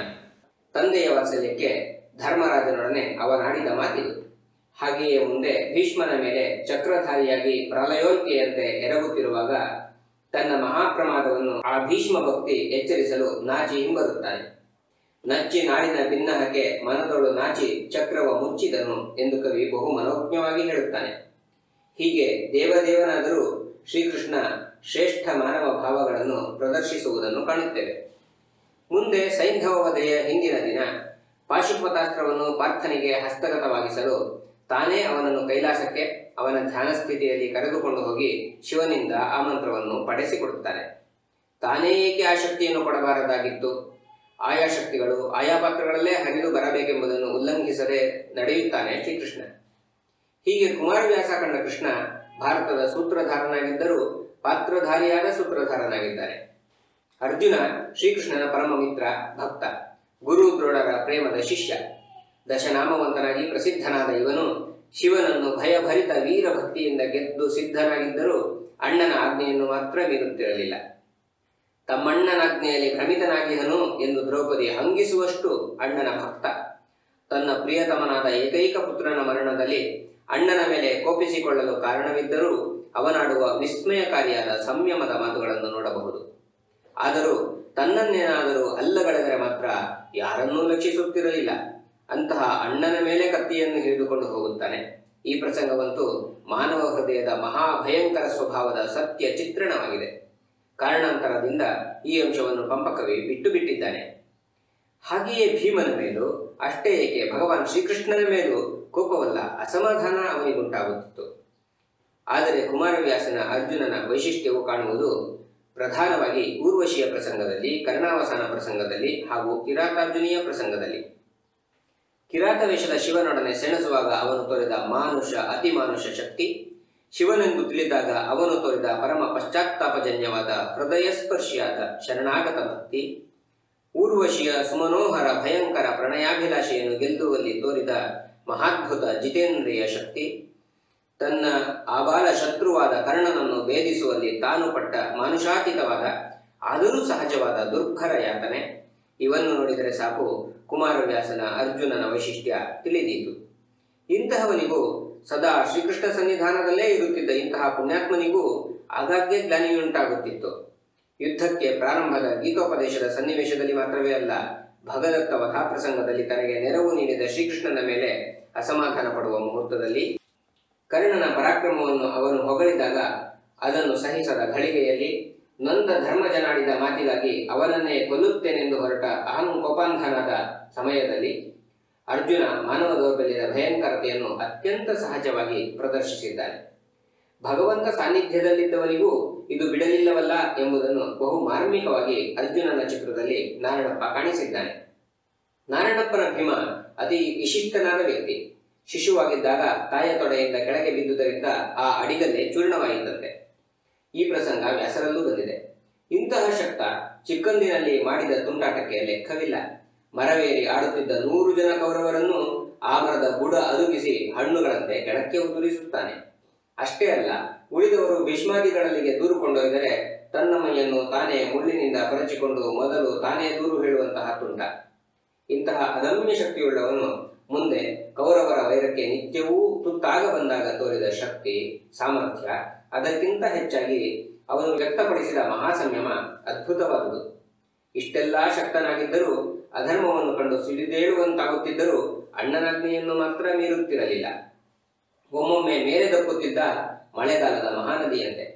ಆದರದು ಅವಿನಯದಿಂದಲ್ಲ, ಅಧರ್ಮದ ಅತಿರೇಕಕ್ಕೆ ಅವನ ಅದಮ್ಯ ಶಕ್ತಿ ಸಹಿಸಲಾರದೆ ರೋಸಿ ಹೋಗುತ್ತಿದ್ದುದರಿಂದ. ಕೀಚಕನ ಸನ್ನಿವೇಶದಲ್ಲಿ ಮೊದಲು ಅಣ್ಣನಾಜ್ಞೆಗೆ ಒಳಗಾಗಿ ದ್ರೌಪದಿಗೆ ಕರಗದಿದ್ದ ಅವನ ಧರ್ಮ ನಿಷ್ಠುರ ಹೃದಯ ಕಟ್ಟ ಕಡೆಯಲ್ಲಿ ಅವಳ ಕಟ್ಟೊಡೆದ ದುಃಖ ಪ್ರವಾಹದಲ್ಲಿ ಕೊಚ್ಚಿ ಹೋಗುತ್ತದೆ. ಆಗ ಕೋಪಿಸಿಕೊಂಡ ಭೀಮ ಬಾಯ್ದೆರೆದ ಅಗ್ನಿಪರ್ವತವಾಗುತ್ತಾನೆ. ಭೀಮ ಕಷ್ಟವನ್ನೆಸಗಿದನು, ಹಾ ಎಂದರಾದೊಡೆ ಮುಸುಡ ನವರಾತ್ರಿಯಲ್ಲಿದ್ದೇವೆನು ದೇವ ಸಂಪತ್ತಿಯ. ಹಗೆಗಳನ್ನು ಹಿಂಡಿದನು ಮನದೊಳಗೆ, ನಮ್ಮಣ್ಣನಾಜ್ಞೆಯ ಗೆರೆಯ ದಾಂಟಿದೆನು. ಹಾಗೆಯೇ ದುಶ್ಯಾಸನನ ರಕ್ತವನ್ನು ಕುಡಿದು ಕೇಕೆ ಹಾಕುವ ಭೈರವ ಲೀಲೆಯಲ್ಲಿ ತೊಡಗಿದ್ದಾಗ ಒಮ್ಮೆ ಅಣ್ಣನನ್ನು, ಅರ್ಜುನನನ್ನು, ಅಷ್ಟೇ ಅಲ್ಲ ಶ್ರೀಕೃಷ್ಣನನ್ನೂ ಹಂಗಿಸುತ್ತಾನೆ. ಇಂತಹ ಭೀಮ ಉದ್ದುರುಟನೆನ್ನುವುದು ಸುಲಭ, ಆದರದು ತಪ್ಪು. ತನ್ನ ಮಹಿಮೆಯನ್ನು ತೋರಿದ ಆಂಜನೇಯನ ಮುಂದೆ ಮಾನವ ಸ್ವಭಾವದ ಅಲ್ಪ ಬುದ್ಧಿಯನ್ನು ನಿವೇದಿಸಿಕೊಳ್ಳುತ್ತಾ ವಿನಯದಿಂದ ನಿಂತುಕೊಂಡಿರುವ ಮಹಾಪ್ರಾಜ್ಞ ಭೀಮನನ್ನು ಕಂಡಾಗ, ಅವನಾಡಿದ ಮಾತನ್ನು ಕೇಳಿದಾಗ ಯಾರಿಗಾದರೂ ಗೌರವ ಪ್ರೀತಿ ಬಾರದಿರದು. ನೋಡಿದನು, ನಡುಗಿದನು, ಕಂಗಳ ಕೋಡಿಯಲ್ಲಿ ನೀರೊರೆಯೇ ಹರುಷದ ರೂಢಿಯಲ್ಲಿ ಜೊಮ್ಮೆದ್ದು ಮನ ಡೆಂಡಣಿಸಿ ಭೀತಿಯಲ್ಲಿ ಬಾಡು ಮೋರೆಯನೆತ್ತಿ ಕೈಗಳ ನೀಡಿ ಕಂಗಳ ಮುಚ್ಚಿ ಮರಳಿದು ನೋಡಿ ಶಿವ ಎನ್ನುತ್ತ ಬೆಚ್ಚಿದನು ಅಡಿಗಡಿಗೆ. ಸಾಕು ಸಾಕಂಜಿದೆನು, ಮನುಜರು ಕಾಕು ಬದರು, ನಿಜ ಸ್ವಭಾವವನ್ನು ಏಕೆ ಬಿಡುವೆವು, ತಿಳಿದು ತಿಳಿಯೆವು, ಕಂಡೊಡೆ ಅಂಜುವೆವು, ಸಾಕು ಪೂರ್ವದ ರೂಪಿನಲ್ಲೇ ನಿರ್ವ್ಯಾಕುಲನ ಮಾಡು ಎನ್ನಲು ಪವನಜನು ಆ ಕಪೀಶ್ವರ ನಗುತ್ತ ಮುನ್ನಿನ ರೂಪ ಕೈಗೊಂಡ. ಅರಗಿನ ಅರಮನೆಯ ಉರಿಯಿಂದ ತಪ್ಪಿಸಿಕೊಂಡು ತನ್ನವರನ್ನು ಕಾಡಿಗೆ ಎತ್ತಿಕೊಂಡು ಒಯ್ದು ಮಲಗಿಸಿ ನಿದ್ರಾಭಂಗವಾಗದಂತೆ ಅವರ ಕಾಲೊತ್ತುತ್ತಾ ಅವರ ಸ್ಥಿತಿಯನ್ನು ನೆನೆದುಕೊಂಡು ಬಿಕ್ಕಿ ಬಿಕ್ಕಿ ಅಳುವ ಭೀಮನನ್ನು ಅಲ್ಲಿ ಕಾಣಬೇಕು. ಯಾರಿಗಾದರೂ ಎದೆ ಹಿಂಡುತ್ತದೆ. ಅವುಕುವುದು ಬಲು ನಿದ್ರೆ, ನಿದ್ರೆಯ ನೂಕುವನ್ನು ಕಣ್ಣವೆಗಳಲ್ಲಿ ನಸುತು ಕಡಿಕೆ ತೋರಿದೊಡೆ ಮೈಗೆದರುವನು ಕೈಯೊಡನೆ. ಸೋಕುವುದು ಮೈಮರವೆ, ಮರವೆಯನ್ನು ಓಕರಿಸುವುದು ಚಿತ್ತವೃತ್ತಿ, ನಿರಾಕುಲಾಂತಃಕರಣನಾದನು ಬಳಿಕ ಕಲಿಭೀಮ. ಅನಿಬರಿರವನು ನೋಡಿ ಪೂರ್ವವ ನೆನೆದು ಬಿರಿದಳುತ ಘನ ಕಾನನದ ಮಧ್ಯದಲ್ಲೀತನಿದ್ದನು ಹಿರಿದು ಚಿಂತಿಸುತ್ತ. ಮಹಾಭಾರತದಲ್ಲಿ ಅಳದವರೇ ಇಲ್ಲವೆನ್ನಬಹುದು ಶ್ರೀಕೃಷ್ಣ ಅಭಿಮನ್ಯು ಹೊರತಾಗಿ. ಆದರೆ ಉಳಿದವರು ಅಳುವುದರಿಂದ ಆಗುವ ಪರಿಣಾಮಕ್ಕೂ ಭೀಮ ತನ್ನವರಿಗಾದ ಅಪದಸೆಯನ್ನು ಕಂಡು ಕಾಡಿನಲ್ಲಿ ಒಬ್ಬನೇ ಅಳುವುದಕ್ಕೂ ವ್ಯತ್ಯಾಸವಿದೆ. ಕುಮಾರವ್ಯಾಸನ ಭೀಮ ಇಂತಹವನು, ಸುಮ ವಜ್ರ ಸಮ. ಮಹಾಭಾರತದಲ್ಲೆಲ್ಲ ಅತಿಯಾಗಿ ನೊಂದವಳೆಂದರೆ ದ್ರೌಪದಿ ಎಂದೇ ಹೇಳಬೇಕು. ತನ್ನ ಸ್ಥಿತಿಯನ್ನು ಆಕೆಯೇ ಹೇಳುತ್ತಾಳೆ. ಜನನವೇ ಪಾಂಚಾಲರಾಯನ ಮನೆ, ಮನೋವಲ್ಲಭರು ಅದಾರೆನೆ ಮನುಜಗಿನುಜರು ಗಣ್ಯವೇ, ಗೀರ್ವಾಡರಿಮ್ಮಿಗಿಲು ಎನಗೆ ಬಂದೆಡರು ಈ ವಿರಾಟನ ವನಿತೆಯರುಗಳ ಮುಡಿಯ ಕಟ್ಟುವ, ತನುವ ತಿಗುರುವ, ಕಾಲನೊತ್ತುವ ಕೆಲಸದುತ್ಸಾಹ. ಪಾಪ, ಕಾಲನೊತ್ತುವ ಕೆಲಸದುತ್ಸಾಹ, ಇಂತಹವಳನ್ನು ಕೇಳಬಲ್ಲವನು ಒಬ್ಬ ಭೀಮ. ಆದರೆ ಅವನ ಶಕ್ತಿಗೂ ಮಿತಿಯುಂಟು. ಅವಳ ದುಃಖಾಗ್ನಿಯನ್ನು ಆರಿಸಲು ಶ್ರೀಕೃಷ್ಣ ಕರುಣಾಮೃತ ವರ್ಷಕ್ಕೆ ಮಾತ್ರ ಸಾಧ್ಯ. ಶ್ರೀಕೃಷ್ಣ ಅವಳಿಗಾಗಿ ಆಕೆಯ ಪತಿಗಳು ಹಿಂಜರಿದರೆ ತಾನು ರಿಪುಗಳ ಸೀಳಿ ಕರುಳ ಮುಡಿಸದಿಹೇನೆ ನಿನ್ನ ಕಬರಿಯಲಿ ಎಂದು ಶಪಥ ಮಾಡುತ್ತಾನೆ. ಅದಕ್ಕೆ ತಾಯಿ ತಂದೆಯರ ಮೇಲೆ ಆಣೆ ಇಡಲು ಹಿಂಜರಿಯ. ಮಹಾಭಾರತದ ಉಳಿದ ಪಾತ್ರಗಳಿಗೆ ದೊರೆತ ಕೃಷ್ಣ ಕರುಣೆ ಒಂದಾದರೆ ಕೃಷ್ಣೇ ಪಡೆದ ಕರುಣೆಯೇ ಒಂದು. ಕೃಷ್ಣನೇ ಹೇಳುತ್ತಾನೆ ತನ್ನ ಹೃದಯ ಅವಳಿಗಾಗಿ ಹೇಗೆ ಕರಗಿ ಕೋಡಿ ಹರಿದಿದೆ ಎಂಬುದನ್ನು. ಕಮಲಮುಖಿ ಸುಲಿ ಒಡೆದು ಲಕ್ಷ್ಮೀ ರಮಣ ಲಕ್ಷ್ಮೀ ರಮಣ ಲಕ್ಷ್ಮೀ ರಮಣ ಎಂದು ಅರಳಿದೊಡೆ ಸಂಜಯ ನೊಂದೆ ನಾನೆಂದ. ಕಾವುದೈ ಗೋವಿಂದ ಸಲಹೈ ದೇವಕಿ ಸುತ ಗಂಡರೈವರ ಭಾವ ಬೆಟ್ಟಿತು. ನೀನಲೈ ದೇಸಿಗರ ದೈವವಲೈ ದೇವ ಕೆಟ್ಟೆನು ಕೆಟ್ಟೆನೈ ಕರುಣಾವಲಂಬನದಿಂದ ತಡೆಯೈ ಜೀವನವನು ಎಂದೊರಲಿದಳು ಹಂಗಿಗನು ತಾನೆಂದ. ತನ್ನ ಗಂಡಂದಿರನ್ನು ಅವಹೇಳನ ಮಾಡುವುದನ್ನು ನೋಡಿದಾಗ ಈಕೆಯ ಪಾತ್ರೋನ್ನತ್ಯದಲ್ಲಿ ನಮಗೆ ಶಂಕೆ ಬರುವುದು ಸುಲಭ. ಆದರೆ ಅದರಲ್ಲಿ ಎಷ್ಟು ಸಹಜತೆ, ಅನಿವಾರ್ಯತೆ, ದುರ್ದಮ್ಯತೆ ಇದೆ ಎಂಬುದನ್ನು ಕವಿ ಬಲ್ಲ, ಕೃಷ್ಣ ಬಲ್ಲ. ಮಹಾಭಾರತದಲ್ಲೆಲ್ಲ ಅಗ್ನಿಕನ್ಯೆಯಾಗಿ ಜಾಜ್ವಲ್ಯಮಾನವಾಗಿ ಥಳಥಳಿಸುವ ಈಕೆ ಎಷ್ಟು ಸೌಮ್ಯವಾಗಿ ಮುಗ್ಧವಾಗಿ ತೋರುತ್ತಾಳೆ ಆ ತನ್ನ ಸ್ವಯಂವರ ಮಂಟಪದಲ್ಲಿ. ಕೃಷ್ಣನನ್ನು ಅಣ್ಣ ದೃಷ್ಟದ್ಯುಮ್ನ ಪರಿಚಯ ಮಾಡಿಕೊಟ್ಟಾಗ ಮೊಟ್ಟ ಮೊದಲು ಅವನಲ್ಲಿ ಆಕೆ ಕಂಡು ತೋರಿದ ಭಾವವೇ ಭಾವ. ಎನಲು ಭಕುತಿಯ ಭಾವರಸದಲ್ಲಿ ನೆನೆದು ಪಂಪುಳಿ ಹೋಗಿ ರೋಮಾಂಚನದ ಮೈಯುಬ್ಬಿನಲ್ಲಿ ತನು ಪುಳಕಾಂಬುಪೂರದಲ್ಲಿ ಮನದೊಳಗೆ ವಂದಿಸಿದಳು. ಎನಗೆ ಈತನಲ್ಲಿ ಗುರುಭಾವನೆಯ ಮತಿ ಸಂಜನಿಸಿತು, ಏನೆಂದು ಅರಿಯನು ಎಂದಳು ಕಮಲಮುಖಿ ನಗುತ್ತ. ಭಾರತಾಂತ್ಯದಲ್ಲಿ ತನ್ನೈವರು ಮಕ್ಕಳನ್ನು ಕಳೆದುಕೊಂಡು ವಿಹ್ವಲರಾಗಿದ್ದ ಈಕೆ ತನ್ನ ಕುಮಾರರನ್ನು ಕೊಂದ ಅಶ್ವತ್ಥಾಮನನ್ನು ಕೊಲ್ಲಲೆಂದು ಮುನ್ನುಗ್ಗುವ ಅರ್ಜುನ ಭೀಮರನ್ನು ತಡೆಯುವಾಗ ಆಡುವ ಮಾತನ್ನು ನೋಡಿ. ಬಂದಳಾ ದ್ರೌಪದಿಯ ಹಹ ಗುರುನಂದನನ ಕೊಲಬಾರದು ಅಕಟ, ಈ ನಂದನರ ಮರಣದ ಮಹಾವ್ಯಥೆಯು ಈತನ ಅಳಿವಿನಲ್ಲಿ ಕೊಂದು ಕೂಗದೆ ಕೃಪೆಯನು, ಅಬಲಾವೃಂದ ಸಮಸುಖ ದುಃಖಿಗಳು ಸಾರು ಎಂದು ಭೀಮಾರ್ಜುನರ ತೆಗೆದಳು ಬಳಿಕ ಪಾಂಚಾಲಿ. ಭೀಮಾರ್ಜುನರು ತಪ್ಪಿ ನಡೆಯುವಾಗಲೂ ಇವಳು ತನ್ನೆಲ್ಲ ಮಕ್ಕಳನ್ನು ಕಳೆದುಕೊಂಡು ತೋರಿದ ಸಂಯಮ ಎಂಥ ಘನವಾದುದು.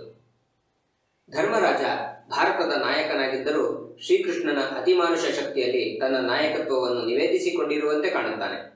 ಧರ್ಮಕ್ಷಮೆಯ ಗರ ಹೊಡೆದಿಹುದು ಎಂದು ದ್ರೌಪದಿ ಕೋಪಿಸುವಷ್ಟು ಮಟ್ಟಿಗೆ ಅವನು ಧರ್ಮಪ್ರಜ್ಞಾವಂತ. ಭೀಮನ ಪ್ರಾಕೃತಿಕ ಶಕ್ತಿಯನ್ನಾಗಲಿ ಅರ್ಜುನನ ಲೌಕಿಕ ವೀರವನ್ನಾಗಲಿ ಬಹಳ ಮಟ್ಟಿಗೆ ಪ್ರದರ್ಶಿಸದಿರುವುದರಿಂದ ಇವನು ಒಮ್ಮೊಮ್ಮೆ ಸಪ್ಪೆಯಾಗಿ ತೋರಿದರೂ ತೋರಬಹುದು. ಭೀಷ್ಮ ದ್ರೋಣರು ಮಹಾಭಾರತದ ವೃದ್ಧರು, ಜ್ಞಾನದಿಂದ ವಯಸ್ಸಿನಿಂದ. ಇಂತಹವರು ಏನು ಕರ್ಮದಿಂದಲೋ ಏನೋ ತಮಗಿಂತಲೂ ಬಹು ಕಿರಿಯರಾದ ಮಕ್ಕಳ ಮಧ್ಯದಲ್ಲಿ ಸಿಲುಕಿಕೊಂಡು ಬದುಕಬೇಕಾಗುತ್ತದೆ. ಅವರು ತಮ್ಮ ಸಮೃದ್ಧ ವೃದ್ಧ ಜ್ಞಾನವು ನಿರ್ದೇಶಿಸಿದಂತೆ ನಡೆಯಬೇಕೆಂದರೆ ತಿಂದ ಉಪ್ಪಿಗೆ ತಪ್ಪಬಾರದೆಂಬ ಸಂಕಟ ಬರುತ್ತದೆ. ಹೀಗಾಗಿ ಮಹಾಪುರಾತನ ವಟವೃಕ್ಷಗಳಂತಿದ್ದ ಈ ಮಹಾಚೇತನಗಳು ಸಣ್ಣ ಸಣ್ಣವರ ಬಿದಿರುಗಿಚ್ಚಿಗೆ ಮೇಹುಗಾಡಾದ ಮಹಾ ದಾರುಣ ಸನ್ನಿವೇಶವನ್ನು ಮಹಾಭಾರತದಲ್ಲಿ ನೋಡುತ್ತೇವೆ. ಆತ್ಮ ಸಂಯಮಕ್ಕೆ ಹೆಸರುವಾಸಿಯಾದ ಭೀಷ್ಮರು ದ್ರೋಣರಿಗಿಂತ ಜ್ಞಾನ ವಯೋವೃದ್ಧರೆಂಬುದರಲ್ಲಿ ಸಂಶಯವಿಲ್ಲ. ಕುಮಾರವ್ಯಾಸನಲ್ಲಿ ಈ ಇಬ್ಬರು ಶ್ರೀಕೃಷ್ಣ ಭಕ್ತರಾಗಿದ್ದರೂ ಆ ಭಗವತ್ ಶಕ್ತಿಯನ್ನು ಪೂರ್ಣವಾಗಿ ಕಂಡುಕೊಂಡವರು ಭೀಷ್ಮರೇ. ಕೈದು ಹಿಡಿಯುವುದಿಲ್ಲವೆಂದ ಭಗವಂತನ ಕೈಯಲ್ಲಿ ಪ್ರಲಯ ಭಯಂಕರ ಚಕ್ರ ಧಾರಣ ಮಾಡಿಸಿ ಅವನನ್ನು ಆಡಿಸಿ ಏಳಿಸಿ ನೋಡುವ ಮಹಾಶಕ್ತರು ಅವರು. ಶ್ರೀ ಶಂಕರನ ಪ್ರಲಯ ಭಯಂಕರ ಪಾಲನೆತ್ರದೊಡನೆ ಭಕ್ತಿಯ ಚಕ್ಕಂದವಾಡಿ ಬದುಕಬಲ್ಲವರು. ಕವಿ ಕುಮಾರವ್ಯಾಸ ಹೇಳುತ್ತಾನೆ, ಅವರು ತಾಯಿ ಜಾಹ್ನವಿಯ ಮೊಲೆವಾಲನುಂಡವರು ಎಂದು. ಇಂತಹವರ ಪಾತ್ರ ಕುಮಾರವ್ಯಾಸನಲ್ಲಿ ಒಮ್ಮೊಮ್ಮೆ ತೋಲ ತಪ್ಪುವುದುಂಟು. ಅದನ್ನು ಶಕ್ತ್ಯಾಧಿಕ್ಯದ ಸಹಜ ದೋಷಗಳೆಂದು ಮರೆತರೆ ಉಳಿದಂತೆ ಇವರ ಪಾತ್ರ ಗಂಭೀರ ಭೀಷ್ಮವಾಗಿದೆ. ಈ ಮಹಾನುಭಾವ ಶರಶಯ್ಯಗೇರಿದಾಗ ಮಹಾಕವಿ ಒಂದು ಮಾತನ್ನು ಹೇಳುತ್ತಾನೆ, ಪಡುವಣ ಶೈಲ ವಿಪುಲ ಸ್ತಂಭ ದೀಪಿಕೆಯಂತೆ ರವಿ ಮೆರೆದ ಎಂದು. ಮಹಾಪುರುಷನ ಮರಣವನ್ನು ಆಚರಿಸಲು ಪ್ರಕೃತಿ ದೇವಿ ಪಶ್ಚಿಮಾಚಲ ವಿಪುಲ ಸ್ತಂಭದ ಮೇಲೆ ರವಿ ದೀಪಿಕೆಯನ್ನು ಹೊತ್ತಿಸಿರುತ್ತಾಳೆ. ಧ್ಯಾನ ಗೋಚರವಾಗುವ ದಿವ್ಯತೆಯನ್ನು ಈ ಮಾತಿನಲ್ಲಿ ಕವಿ ಕಂಡಿದ್ದಾನೆ. ದ್ರೋಣಾಚಾರ್ಯರು ಈ ಬೆಳಕಿನಲ್ಲಿ ಪ್ರಕಾಶಮಾನವಾಗಿ ಕಾಣದಿದ್ದರೂ ಮಹಾ ತೇಜಸ್ವಿಗಳೇ ಹೌದು. ಕುಮಾರವ್ಯಾಸ ಈ ಮಹಾವ್ಯಕ್ತಿಯ ಅಂತ್ಯವನ್ನು ದರ್ಶನ ಧ್ವನಿದೀಪ್ತವಾಗುವಂತೆ ಚಿತ್ರಿಸಿದ್ದಾನೆ. ಪ್ರಲಯ ಭೈರವರಾಗಿ ಯುದ್ಧ ಮಾಡುತ್ತಿರುವಾಗ ಸಪ್ತರ್ಷಿಗಳು ಜ್ಞಾನಗೋಚರವಾಗಿ ಅವರನ್ನು ಎಚ್ಚರಿಸುವುದು, ಅವರು ಕಣ್ಮರೆಯಾದೊಡನೆಯೇ ಅವರು ಕಂಡ ಅರಿವು ಮರೆಯಾಗಿ ಮಾಯಾವರಣ ವಶಿಯಾಗಿ ಯುದ್ಧ ಭಯಂಕರರಾಗುವುದು, ಮತ್ತೆ ಅರಿವು, ಅನಂತರ ಪುತ್ರವ್ಯಾಮೋಹ, ಆಮೇಲೆ ವೈರಾಗ್ಯ, ನಿರ್ಯಾಣ. ಈ ಚಿತ್ರವಷ್ಟೇ ಸಾಕು ಭಿನ್ನ ಭಿನ್ನ ಅವಸ್ಥೆಯಲ್ಲಿ ಮಾನವ ಚೇತನ ಹೇಗೆ ವರ್ತಿಸುತ್ತದೆ ಎಂಬುದನ್ನು ತಿಳಿಸಲು. ಅದರ ಜೊತೆಗೆ ಭಗವತ್ ಶಕ್ತಿ ತನ್ನ ಕೆಲಸವನ್ನು ಮಾಡಲು ಅನುಸಂಧಾನ ಮಾಡುವ ವಿಚಿತ್ರತಮ ರಹಸ್ಯ ಮಾರ್ಗವನ್ನಲ್ಲಿ ಕಾಣುತ್ತೇವೆ. ಭೀಷ್ಮರನ್ನು ಶ್ರೀಕೃಷ್ಣ ಒಂದು ಬಗೆಯಾಗಿ ಧರ್ಮವಾತ್ಸಲ್ಯದಿಂದ ಗೆದ್ದರೆ, ಇವರನ್ನು ಬೇರೊಂದು ಬಗೆಯಿಂದ ಅವರೊಳಗಿನ ಪರಮಧರ್ಮ ಪ್ರಜ್ಞೆಯ ಜಾಗೃತಿಯ ಮೂಲಕ ಗೆಲ್ಲುವುದನ್ನು ಇಲ್ಲಿ ಕಾಣುತ್ತೇವೆ.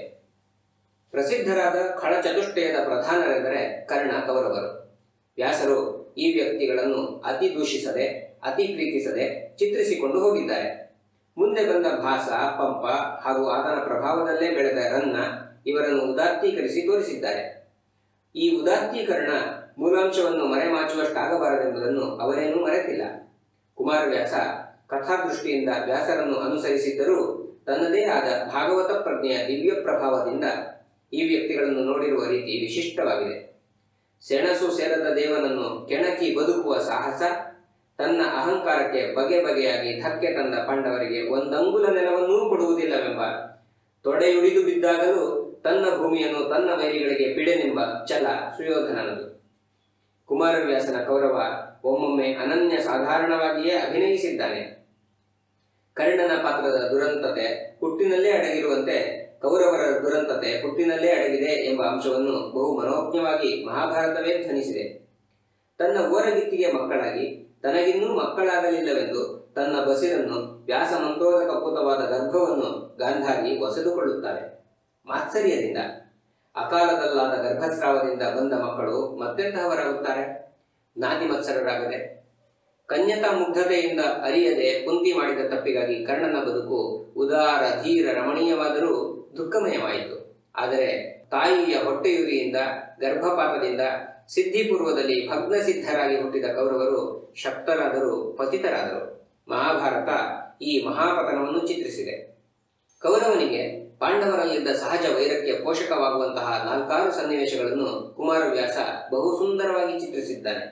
ಚಿಕ್ಕಂದಿನಲ್ಲಿ ಭೀಮನ ಕೋಟಲೆಯಿಂದ ಹೊತ್ತಿಕೊಂಡ ಒಳಗಿದ್ದ ವೈರ, ದ್ರೌಪದಿ ಸ್ವಯಂವರದಲ್ಲಾದ ಪರಿಭವದಿಂದ, ರಾಜಸೂಯದಲ್ಲಾದ 100 ಬಗೆಯ ಅಹಂಭಂಗ ಮಾನಭಂಗಗಳಿಂದ, ಚಿತ್ರಸೇನ ಪ್ರಸಂಗದಲ್ಲಾದ ಆತ್ಮಹತ್ಯಾಕಾರಿಯಾದ ಭಯಂಕರ ಅಪಮಾನದಿಂದ, ದುರ್ದಮ್ಯವಾದ ವಂಶನಾಶಕ ಹಾಗೂ ಆತ್ಮನಾಶಕವಾದ ದಾವಾನರವಾಗಿ ವೃದ್ಧಿಯಾಗುವುದನ್ನು ಕವಿ ಕುಮಾರವ್ಯಾಸ ಚಿತ್ರಿಸಿದ್ದಾನೆ.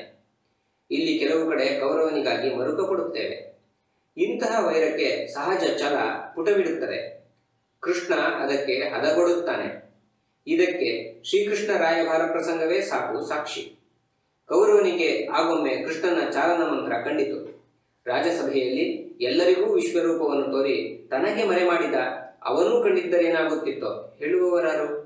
ಶ್ರೀಕೃಷ್ಣನ ಮಾಯಾಜಾಲವನ್ನರಿತು ಹೇಳುತ್ತಾನೆ ಕೌರವ. ಎನ್ನ ಹೃದಯದೊಳಿದ್ದು ಮುರಿವನು ಗನ್ನದಲ್ಲಿ ಸಂಧಿಯನು, ರಿಪುಗಳೊಳ್ ಇನ್ನು ತನ್ನವರ್ ಅವರೊಳ್ ಇರ್ದು ಆ ಹದನ ನಾಡಿಸುವ, ಭಿನ್ನನಂತಿರೆ ತೋರಿ ಭಿನ್ನಾಭಿನ್ನ ನೆನೆಸಿಯ ಮೆರವ, ತಿಳಿಯಲು ಅಭಿನ್ನನೈ ಮುರವೈರಿ ನಾವಿನ್ನು ಅಂಜಲೇಕೆಂದ. ಮತ್ತೆ ಕೇಳಿ, ಮಣಿದು ಬದುಕುವನಲ್ಲ, ಹಾಗೆಯಲ್ಲಿ ಸೆಣಸಿ ಬಿಡುವವನಲ್ಲ, ದಿಟ ಧಾರುಣಿಯ ಸಿರಿಗೆಳಸುವವನಲ್ಲ, ಅಳುಕಿಲ್ಲ ಕಾಯದಲ್ಲಿ, ರಣ ಮಹೋತ್ಸವವೆನ್ನಮತ ಕೈದಣಿಯ ಹೊಯ್ದಾಡುವೆನು, ಕೃಷ್ಣನ ಕೆಣಕಿದಲ್ಲದೆ ವಹಿಲದಲ್ಲಿ ಕೈವಲ್ಯವಿಲ್ಲೆಂದ. ಇದೆಲ್ಲವೇ ರೀತಿ. ಕೃಷ್ಣ ಮಾಯೆಯನ್ನರಿತು ಅದನ್ನು ಎದುರಿಸುವ ಛಲ. ನಾಟಕದ ನಟನಾದವನು ತನ್ನ ಮುಂದಿನ ಸ್ವರೂಪವನ್ನು, ತನ್ನ ಸೂತ್ರಧಾರಿಯನ್ನೂ ಮರೆತಂತೆ ಅಭಿನಯಿಸಬೇಕಾದರೂ ಒಮ್ಮೊಮ್ಮೆ ಅದು ಸ್ಮೃತಿಪಟಲದ ಮೇಲೆ ಹಾಯ್ದು ಹೋಗುವುದುಂಟು. ಕಲ್ಲಿನತೆಯಿಂದ ಅಪಾಯವಾದರೆ ಈ ಬಗೆಯ ಅತಿ ಎಚ್ಚರದಿಂದ ರಸಾಭಾಸ ಉಂಟಾಗಬಹುದು, ಇಲ್ಲ ರಸಭಂಗವಾದರೂ ಆಗಬಹುದು. ಇವೆರಡರ ಅಂದರೆ ಎಚ್ಚರ ಮರವೆಗಳ ಮಧ್ಯೆ ಇದ್ದು ರಸೋತ್ಕರ್ಷ ಮಾಡುವ ನಟನೆ ನಟ. ಕುಮಾರವ್ಯಾಸನ ಕೌರವ ಅಂತಹವನು. ಕೃಷ್ಣನೊಡನೆ ಸೆಣಸುತ್ತಾನೆ, ರಾಜ್ಯಕ್ಕಾಗಿ ಅಲ್ಲ, ಕೈವಲ್ಯಕ್ಕಾಗಿ. ಹಾಗೆ ಕೈ ದಣಿಯ ಹೊಯ್ದಾಡಿ ಸೆಣಸಾಡುವುದರಲ್ಲಿಯೇ ಮಹೋತ್ಸವ ಉಂಟಂತೆ. ಕೌರವ ಪಾಂಡವರನ್ನು ಕೆಣಕಿ ಛಲಗಾರ, ಅಭಿಮಾನಿ, ರಾಜ್ಯಕಾಮಿ ಎನಿಸಿಕೊಂಡಂತೆಯೇ ಕೃಷ್ಣನನ್ನು ಕೆಣಕಿ ಕೈವಲ್ಯಕಾಮಿ ಎನಿಸಿಕೊಳ್ಳುತ್ತಾನೆ. ಇಂತಹವನು ಮಡಿದಾಗ ಕವಿ ಹೇಳುತ್ತಾನೆ, ರುಧಿರದ ತಿಲಕನಾದನಲೈ ಧರಾಂಗನೆಗೆ ಎಂದು. ಈ ಒಂದು ರೂಪಕ ಕೌರವನ ಪಾತ್ರವನ್ನೇ ತೆಕ್ಕನೆ ಮೇಲೊಯ್ಯುತ್ತದೆ. ಈ ಕೌರವ ಕರ್ಣರ ಪ್ರೇಮ ಮಹಾಭಾರತವನ್ನೆಲ್ಲ ಬಿಗಿದಪ್ಪಿದಲ್ಲ. ಏನಾದರೂ ಆ ಬಿಗಿತಕ್ಕೆ ಧಕ್ಕೆ ಬಂದಿದ್ದರೇನಾಗುತ್ತಿತ್ತು? ಅರ್ಜುನ ಕೃಷ್ಣರ ಪ್ರೇಮ ಒಂದು ಕಡೆ, ಕೌರವ ಕರ್ಣರ ಪ್ರೇಮ ಮತ್ತೊಂದು ಕಡೆ. ಯಾವುದು ಹೆಚ್ಚು, ಯಾವುದು ಶ್ರೇಷ್ಠ, ಯಾರು ಹೇಳಬಲ್ಲರು? ಕರ್ಣನ ಜೀವಿತಕ್ಕೆ ಕೌರವ ದೊರೆತದ್ದು ಒಂದು ವಿಚಿತ್ರ ಯೋಗ. ಆದರೆ ಕೃಷ್ಣಾರ್ಜುನರ ಸ್ನೇಹಕ್ಕೆ ಅಘಟಿತವಾದುದೇನೂ ನಡೆಯಬೇಕಾಗಿರಲಿಲ್ಲ. ಹುಟ್ಟಿನಿಂದ ಸಂಬಂಧಿಗಳು, ಹುಟ್ಟಿಗಿಂತ ಹಿಂದೆ ಹೋದರೂ ನರನಾರಾಯಣರಾಗಿ ಸಂಬಂಧಿಗಳು. ಆದರೆ ಕ್ಷತ್ರಿಯ ತಿರಸ್ಕೃತನಾದ, ಗುರು ತಿರಸ್ಕೃತನಾದ ಕರ್ಣನನ್ನು ಪ್ರೀತಿಸಲು ಕೌರವನಿಗೆ ಏನು ಪ್ರಬಲ ಕಾರಣವಿತ್ತು? ಪಾಂಡವರ ದ್ವೇಷ, ಗುರು ಹಿರಿಯರ ತಿರಸ್ಕಾರಗಳಿಗೆ ಪಕ್ಕಾಗಿದ್ದ ಅವನಿಗೆ ಯಾರಾದರೊಬ್ಬರು ಸತ್ವಯುತರ ಗೆಳೆತನ ಬೇಕಿತ್ತು. ಕರ್ಣನಲ್ಲಿ ಆ ಗೆಳೆತನ ಸಿಕ್ಕಿತು. ಜೊತೆಗೆ ಸನ್ನಿವೇಶ ಬೇರೆ ಹಾಗೆಯೇ ಕೂಡಿ ಬಂತು. ಶಸ್ತ್ರ ಪ್ರದರ್ಶನಕ್ಕೆ ಯೋಗ್ಯನಲ್ಲವೆಂದು ಗುರುವೇ ಮೊದಲಾದವರೆಲ್ಲ ಧಿಕ್ಕಾರ ಮಾಡಿದಾಗ ಬಹಿರಂಗವಾಗಿ ನಿಷ್ಕಾರಣವಾಗಿ ಅವಮಾನಿತನಾದ ರವಿಕುಮಾರನ ಭಾಗ್ಯಕ್ಕೆ ದೈವವಾಗಿ, ಮಾನವಾಗಿ, ರಕ್ಷೆಯಾಗಿ ಬರುತ್ತಾನೆ ಕೌರವ. ಅವನ ಆ ಪ್ರೀತಿಗೆ ಪಾಂಡವರ ದ್ವೇಷ ಎಷ್ಟು ಕಾರಣ, ಕರ್ಣ ವಿಷಯವಾದ ನಿರ್ವ್ಯಾಜ ಪ್ರೀತಿ ಎಷ್ಟು ಕಾರಣ ಎಂದು ಯೋಚಿಸಿದರೆ ಆಶ್ಚರ್ಯವಾಗಬಹುದು. ದುರ್ಯೋಧನನ ಸ್ನೇಹ ಸ್ವಲ್ಪ ಸ್ವಾರ್ಥ ಕಲುಷಿತವಾದದ್ದು, ಕರ್ಣನದು ನಿರ್ಮಲವಾದದ್ದು, ಪ್ರಗಾಢವಾದದ್ದು, ಪ್ರಾಣಾರ್ಪಣೆಯನ್ನು ಮಾಡಿಸುವಷ್ಟು ಮಹಿಮೆಯುಳ್ಳದ್ದು. ಆ ಸ್ನೇಹ ಭಗವದ್ಭಕ್ತಿಗೆ ಸಮಾನವಾದದ್ದು. ತನ್ನ ಸ್ವಾಮಿ ಎಂತಾದರೂ ವರ್ತಿಸಲಿ, ಅವನು ತನ್ನ ಸ್ನೇಹ ಧರ್ಮವನ್ನು ಮರೆಯಲಿಲ್ಲ. ಅದೆಷ್ಟು ಬಗೆಯಾಗಿ ತನ್ನ ಸ್ವಾಮಿಗಾಗಿ ಸ್ನೇಹ ಚೋದಿತನಾಗಿ ಮರುಗಿದನೋ. ಇದನ್ನು ಕುರಿತ ಅವನ ಹೃತ್ ಸಂವಾದಗಳು ಕರುಣಾಪೂರ್ಣ ಕಲಶಗಳು. ನಾರಣಪ್ಪನ ಪ್ರತಿಭೆಯ ಗಂಗೆ ಆ ಅಕ್ಷಯ ಕಲಶವನ್ನು ಸದಾ ತುಂಬುತ್ತಿರುತ್ತದೆ. ಕರ್ಣ ಮಡಿದರೂ ಆ ಕಲಶ ಉಕ್ಕುತ್ತಿರುತ್ತದೆ. ಒಟ್ಟಿನಲ್ಲಿ ಕರ್ಣ ಸುಯೋಧನರ ಸ್ನೇಹ ಬಂಧನ ಮಹಾಭಾರತವನ್ನೆಲ್ಲವನ್ನೂ ವ್ಯಾಪಿಸಿ ಆವರಿಸಿದೆ. ತಾನು ಪಾಂಡವನೆಂದು ತಿಳಿದ ಮೇಲೆ ಧರ್ಮ ಸಂಕಟಕ್ಕೆ ಒಳಗಾದ ಕರ್ಣ ಕೌರವನನ್ನು ಬಿಟ್ಟು ಅವರ ಪಕ್ಷಕ್ಕೆ ಸೇರುವುದಿರಲಿ, ತಾನು ಪಾಂಡವರ ಹಿರಿಯ ಎಂಬುದೇ ಯಾರಿಗೂ ತಿಳಿಯದ ಹಾಗೆ ವರ್ತಿಸುತ್ತಾನೆ ಕೌರವ ಪ್ರೀತಿಗಾಗಿ. ಅವನು ಅಷ್ಟು ಮಾಡದಿದ್ದರೆ, ಇಲ್ಲವೇ ಪಾಂಡವರಿಗೆ ತನ್ನ ಜನ್ಮ ವೃತ್ತಾಂತ ತಿಳಿಯುವಂತೆ ಮಾಡಿದ್ದರೆ ಏನಾಗುತ್ತಿತ್ತೋ? ಯುದ್ಧ ನಿಲ್ಲುತ್ತಿತ್ತೋ? ಇರಬಹುದು. ಆದರೆ ತನ್ನ ಸ್ವಾಮಿ, ತನ್ನನ್ನು ಸಾಕಿದ ಪ್ರಿಯ ಮಿತ್ರ ಕೌರವ ಸ್ವಾಮಿ ಛಲಕ್ಕಾಗಿ ಬದುಕಿ ಸೆಣಸಿದಲ್ಲದೆ ಮಣಿದು ಬದುಕುವುದಿಲ್ಲವೆಂದು ಪಣಗೊಂಡಿದ್ದ ಸುಯೋಧನ ಏನಾಗುತ್ತಿದ್ದ? ಹೇಳುವುದು ಕಷ್ಟ. ಎಂತಹ ಮಹಾ ನಿಷ್ಠುರ ತ್ಯಾಗ! ನಮಗೆ ತಿಳಿದಿರುವ ಕರ್ಣ ಬರಿಯ ದಾನವೀರ. ಆದರೆ ಈ ತ್ಯಾಗವೀರನನ್ನೂ ತಿಳಿಯಬೇಕು. ಅವನ ಮಹಾತ್ಯಾಗ ತನಗಾಗಿ ಅಲ್ಲದೆ ಕೌರವನಿಗಾಗಿ ಆಡುತ್ತದೆ. ಬಾಳಲರಿಯದೆ ಕೆಟ್ಟನೋ ಕೌರವನು ಎಂದು ಅವನಿಗಾಗಿ ಮರುಗುತ್ತದೆ. ಕೌರವನೊಡನೆ ಸಂಧಾನದ ಮಾತನ್ನಾಡೆಂದು ಶ್ರೀಕೃಷ್ಣನೇ ಸೂಚಿಸಿದಾಗಲೂ ಸ್ನೇಹ ಬಂಧಿತನಾಗಿ, ವಿಧಿ ಬಂಧಿತನಾಗಿ ಕರ್ಣ ಸುಮ್ಮನಾಗುತ್ತಾನೆ. ಕುಮಾರವ್ಯಾಸನ ಕರ್ಣನ ಜೀವನದಲ್ಲಿ ಶ್ರೀಕೃಷ್ಣ ಪರಿಣಾಮಕಾರಿಯಾದ ಶಕ್ತಿಯಾಗಿ ವರ್ತಿಸುತ್ತಾನೆ. ಶ್ರೀಕೃಷ್ಣ ಯಾರು, ಏನು ಎಂಬುದನ್ನು ಕರ್ಣ ಚೆನ್ನಾಗಿ ಬಲ್ಲ. ಆದರೂ ಸ್ನೇಹ ಬಂಧಿತನಾಗಿ, ವಿಧಿ ಚಾಲಿತನಾಗಿ, ಬಾಯಿ ಕಟ್ಟಿಕೊಂಡವನಂತೆ ಇರುತ್ತಾನೆ. ಕುಮಾರವ್ಯಾಸ ಕರ್ಣನ ಮೇಲಾದ ಶ್ರೀಕೃಷ್ಣನ ಪ್ರಭಾವವನ್ನು ಅದ್ಭುತವಾಗಿ ಚಿತ್ರಿಸಿದ್ದಾನೆ.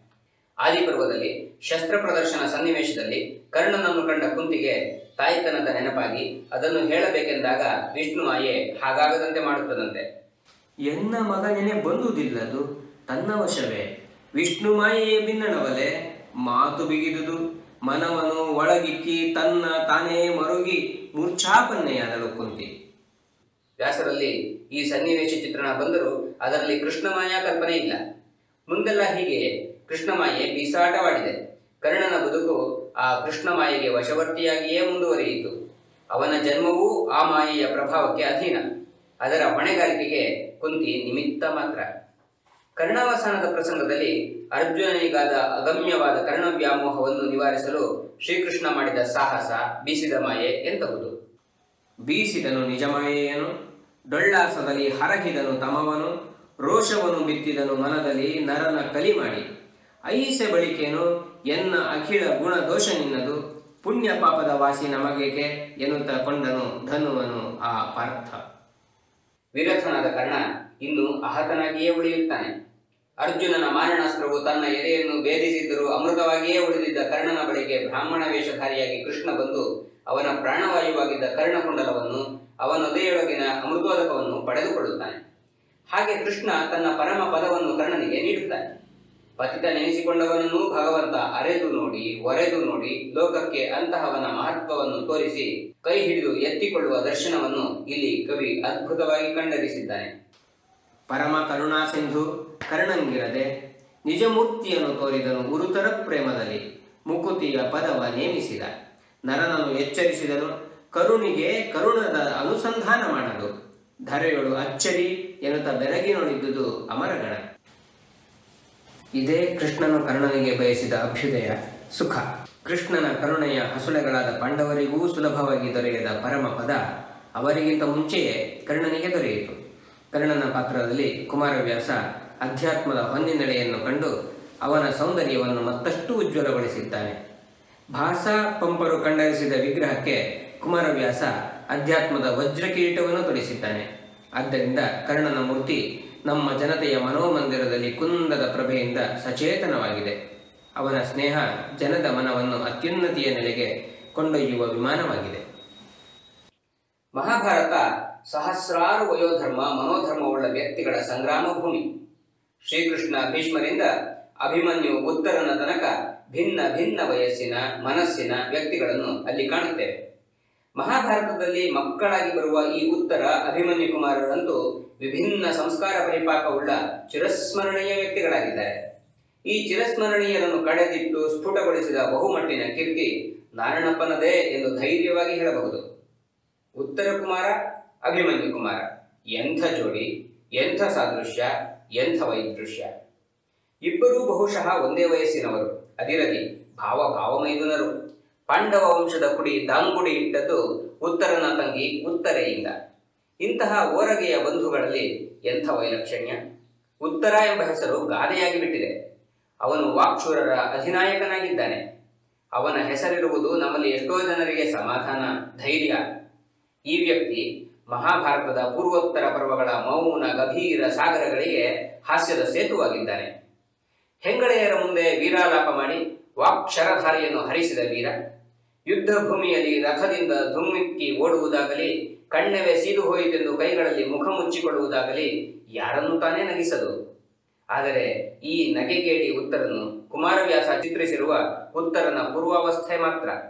ಅವನನ್ನು ಧನಂಜಯನು ಕಲಿ ಮಾಡಿದ ಬಗೆಯನ್ನು, ಅನಂತರ ಅವನು ನಡೆದುಕೊಂಡ ಅಪೂರ್ವ ವಿಧಾನವನ್ನು ನೋಡಿದರೆ ಕವಿ ಕಂಡ ಉತ್ತರನ ಉತ್ತರ ಜೀವನವೂ ವೇದ್ಯವಾದೀತು. ಹಾಸ್ಯ ಮತ್ತು ಗಭೀರತೆಯನ್ನು, ಹೇಳಿತನ ಕಲಿಗೊಳ್ಳುವುದನ್ನು ಕವಿ ಅವನ ಜೀವನದಲ್ಲಿ ಚಿತ್ರಿಸಿದ್ದಾನೆ. ಅಭಿಮನ್ಯುವಾದರೋ ನಿಜಕ್ಕೂ ಸಿಂಹದ ಮರಿಯೇ. ಹುಟ್ಟಿನಿಂದಲೆಂತೋ ಗುಣದಿಂದಲೂ ಹಾಗೆಯೇ ಮಹಾವೀರ. ತನ್ನ ವಯಸ್ಸಿಗೆ ಮಹಾದ್ಭುತವನ್ನೇ ಸಾಧಿಸಿದನೆನ್ನಬೇಕು. ಅವನಾಡಿದ ಮಕ್ಕಳಾಟ ಕುರುರಾಯರಿಗೆ ಮಾರಿಯಾಟ, ಮೃತ್ಯುವಾಟವಾಯಿತು. ಯುದ್ಧಕ್ಕೆ ಮೊದಲು ಅವನ ವೀರೋತ್ಸಾಹದ ಮಾತನ್ನು ಕೇಳಿ ಧರ್ಮರಾಜನೇ ಅಂಜಿದುದುಂಟು. ಶರನಿಧಿಯ ಒಡಬಾನಳನ ದಳ್ಳುರಿಯ ವರ್ಮವ ತಿವಿವ ತುಂಬಿಗೆ ಮರುಣದಲೆಯುಂಟಾದಡೆ ಅದು ಭವದ ಪುಣ್ಯವಲ್ಲ ಎಂದು. ಆದರೆ ಅದಕ್ಕೆ ಅಭಿಮನ್ಯುವಿನ ಮಾತನ್ನು ಕೇಳಿ, ಬಿಡು, ಮರೀಚಿಯ ತೊರೆಗೆ ಹರಿಗೋಲಿಡುವರುಂಟೆ, ಗಾಳಿ ಬೆಮರುವುದುಂಟೆ. ಹಾಗೆಯೇ ಅಭಿಮನ್ಯುವಿನ ಸಾರಥಿಯೇ ಅವನ ಸಾಮರ್ಥ್ಯಕ್ಕೆ ಶಂಕಿಸುತ್ತಾನೆ. ಅದಕ್ಕೆ ಅವನ ಮಾತಿಷ್ಟೆ, ಮರುಳು ಸಾರಥಿ, ನಾವು ಪತಿಕರಿಸಿಕೊಳ್ಳಲಾಗದು ಕಣ. ನೀನರಿಯೇ ನಮ್ಮಂತರವ, ನಾವಿನ್ನಾಡಿ ಫಲವೇನು? ಬವರವಾದರೆ ಹರನ ನೊಸಲಿಗೆ ಬೆವರತಹೆ, ಸಾಕಿನ್ನರ್ಜುನನು ಮಾಧವನು ಮುನಿದರೆ ಗೆಲುವೆನು. ಉತ್ತರ ಕುಮಾರನಿಗೂ ಇವನಿಗೂ ಏನಂತರ?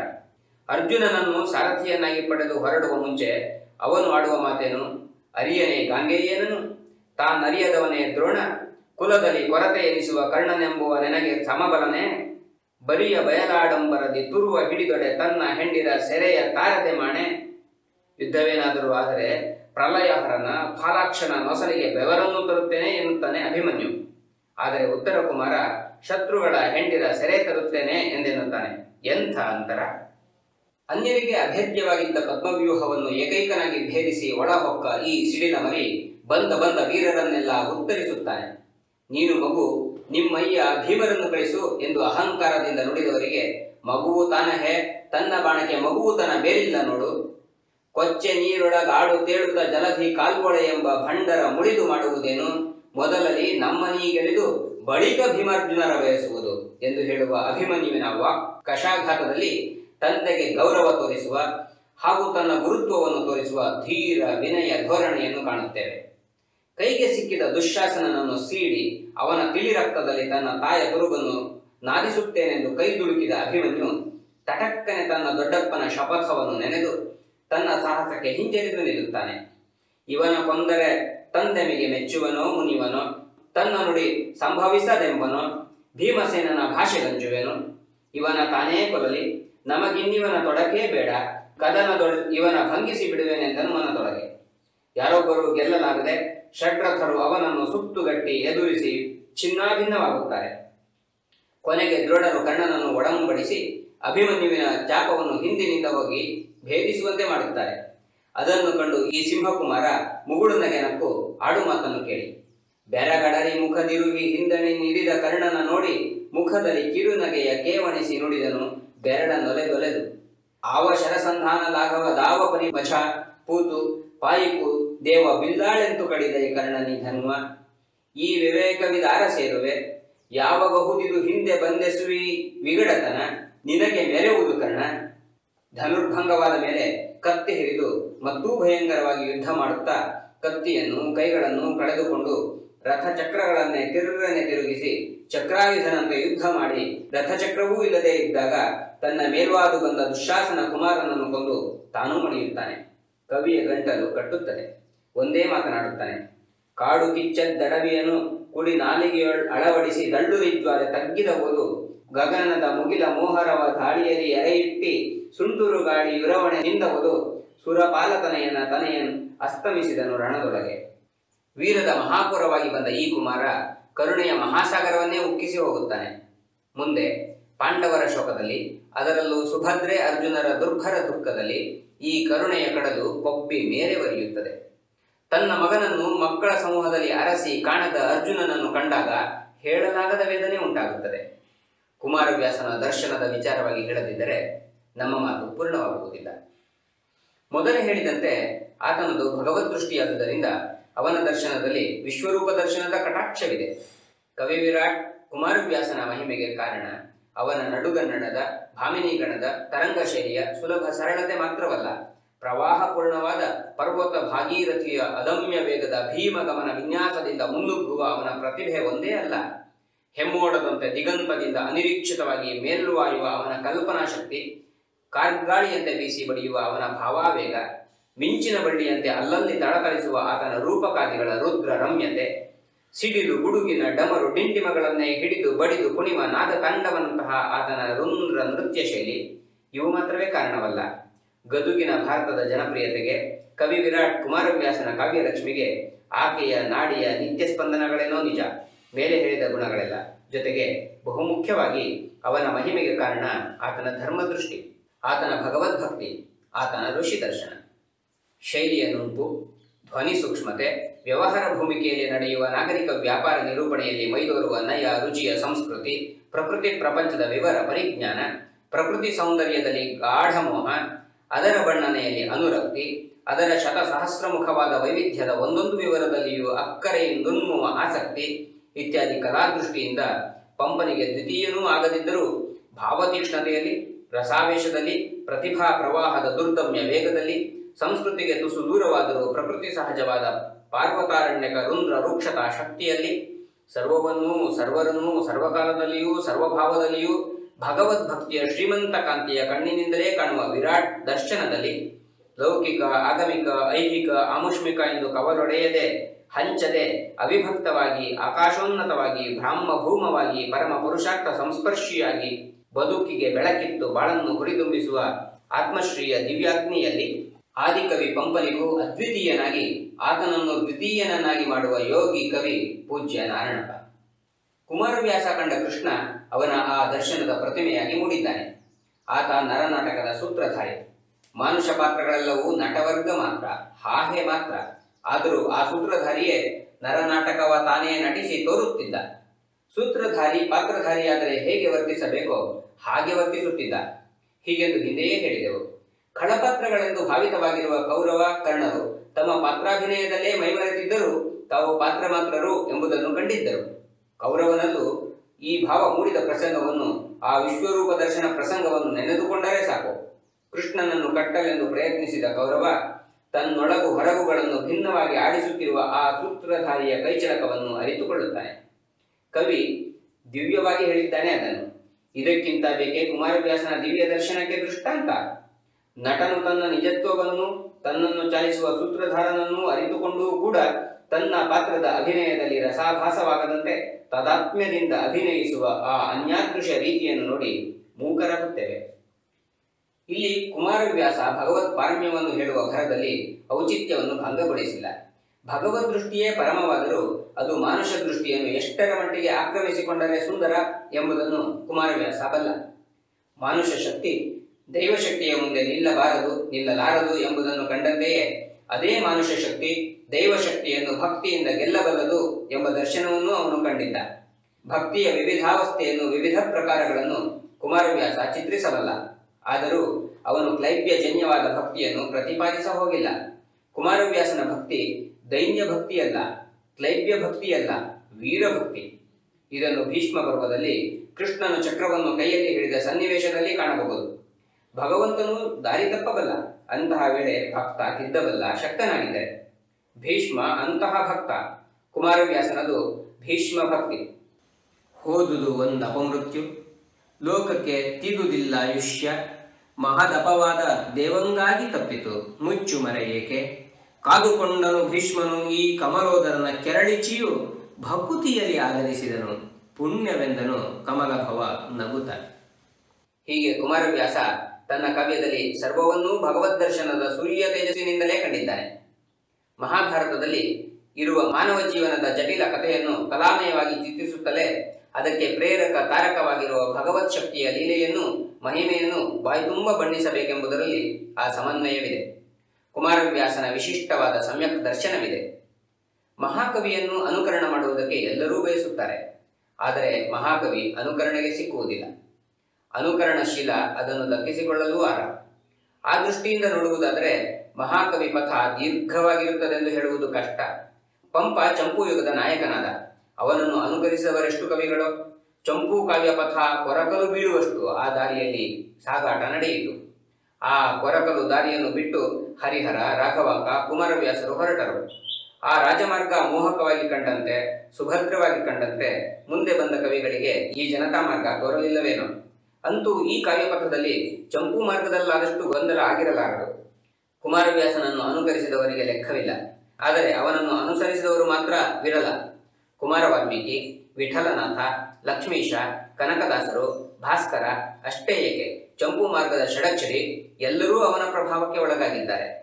ಅವನನ್ನು ಅರಗಿಸಿಕೊಳ್ಳುವುದಕ್ಕೆ ಎಷ್ಟು ಕಷ್ಟ ಎನ್ನುವುದಕ್ಕೆ ಒಂದೇ ನಿದರ್ಶನವನ್ನು ಕೊಡಬಹುದು. ಕುಮಾರವ್ಯಾಸನ ಕಿರಾತಾರ್ಜುನೀಯ ಪ್ರಸಂಗದ ಕಥಾಭಾಗವನ್ನು ಪಂಕ್ತಿ ಪಂಕ್ತಿಯಾಗಿ ಷಡಕ್ಷರಿ ಅನುವಾದ ಮಾಡಿದ್ದಾನೆ. ಆದರೆ ಎಷ್ಟರ ಮಟ್ಟಿಗೆ ಅನುರಣನ ಮಾಡಲಾಗಿದೆ ನೋಡಿ. ಮಂಜು ಮುಸುಕಿದೊಡೆನು ಪರ್ವತವು ಅಂಜುವುದೇ, ಹಾಲಾಹಲನ ನೊಣನು ಎಂಜಲಿಸುವುದೇ, ಒಡಬಶಿಖಿ ನೆನೆಯುವುದೇ ತುಷಾರದಲ್ಲಿ, ಕಂಜನಾಳದಿ ಕಟ್ಟು ಒಡೆಯುವುದೇ ಕುಂಜರನು, ನರಶರದ ಜೋಡಿನ ಜುಂಜು ಒಡೆಯಲಿ ಜಾಹ್ನವೀಧರ ಜಾರುವನೇ ಎಂದ. ಇದು ಕುಮಾರವ್ಯಾಸನ ಪದ್ಯ. ಅದರ ಅನುವಾದ ಇಲ್ಲಿದೆ.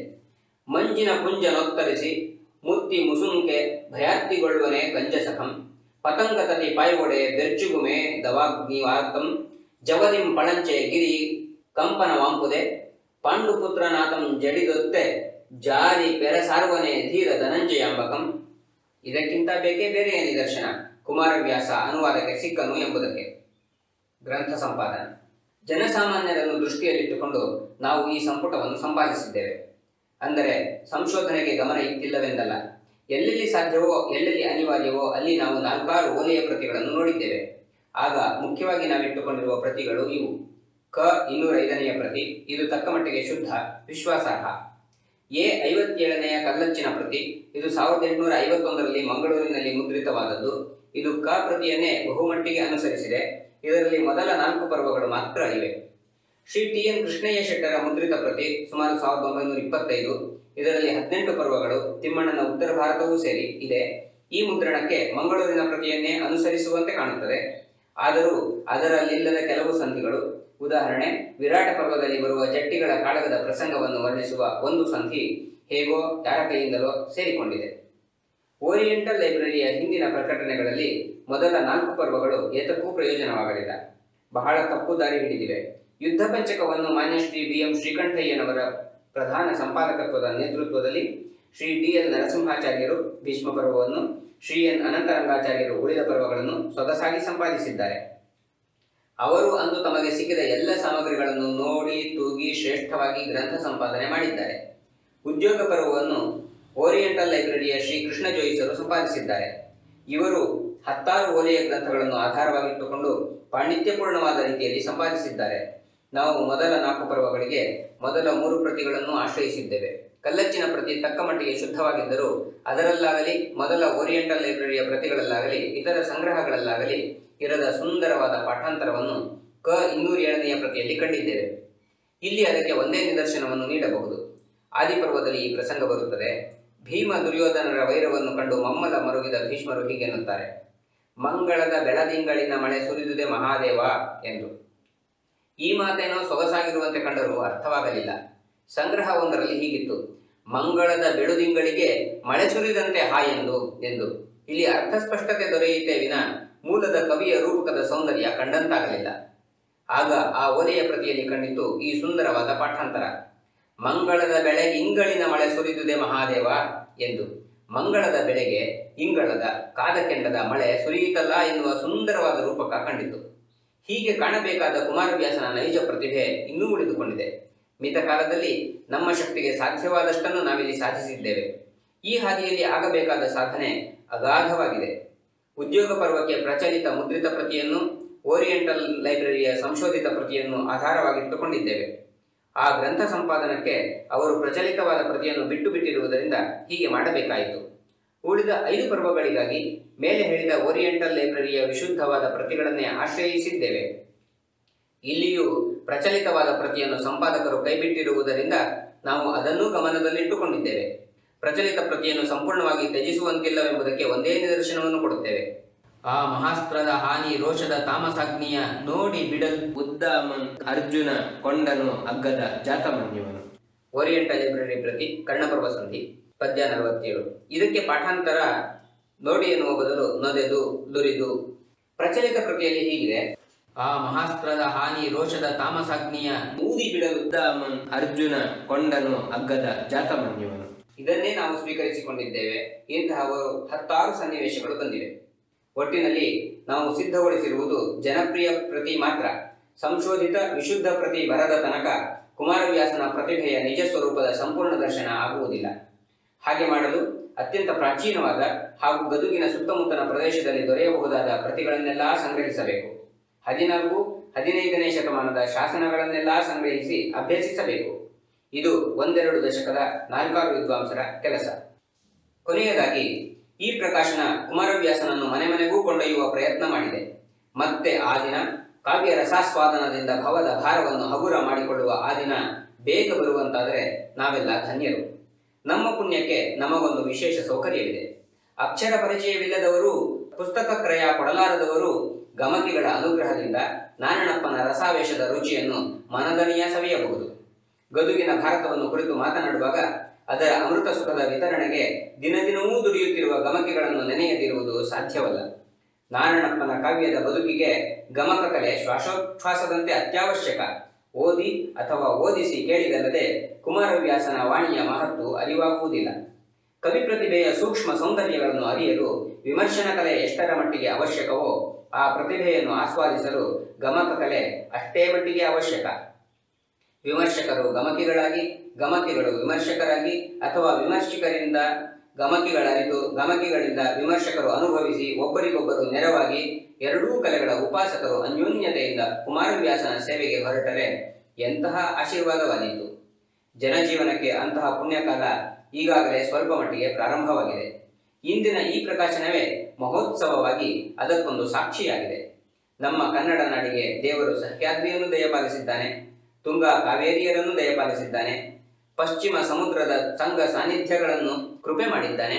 ಜೊತೆಗೆ ಅವೆಲ್ಲಕ್ಕೂ ಹೆಗಲೆಣೆಯಾಗಿ ನಿಂತರೂ ನಮಗೆ ಒಡನಾಡಿಗಳಾಗಿರುವಂತೆ ಪಂಪನಾರಾಯಣಪ್ಪರನ್ನೂ ಅನುಗ್ರಹಿಸಿದ್ದಾನೆ. ಅವರ ಬೆಲೆ ಅರಿತು ಬಾಳು ಅರಳಲಿ. ಆ ವಿಶ್ವಕವಿಗಳಿಬ್ಬರನ್ನೂ ನಮ್ಮವರೆಂದು ಹೇಳಿಕೊಳ್ಳುವ ನಮ್ಮ ಹೆಮ್ಮೆಯ ನೆತ್ತಿ ಮುಗಿಲಿಗೆ ತಾಗುತ್ತಿರಲಿ. ಇದು ಸಮಷ್ಟಿ ರೂಪದ ಒಂದು ಸಹೃದಯ ವಿಮರ್ಶೆ. ಕನ್ನಡ ನಾಡಿನ ಹಿರಿಯ ಲೇಖಕ ವಿಮರ್ಶಕರ ಬರವಣಿಗೆಗಳಿಂದ ಆಯ್ದು ಕೋದ ತೋರಣ ನಾಂದಿಯಾಗಿದೆ ಇದು. ಈ ನಾಂದಿಯ ತೋರಣವನ್ನು ಕಟ್ಟುವುದರಲ್ಲಿ ಅಧ್ಯಾಪಕ ತರುಣ ಮಿತ್ರರು ನನಗೆ ನೆರವಾಗಿರುವುದನ್ನು ನೆನೆಯುತ್ತೇನೆ. ಕುವೆಂಪು.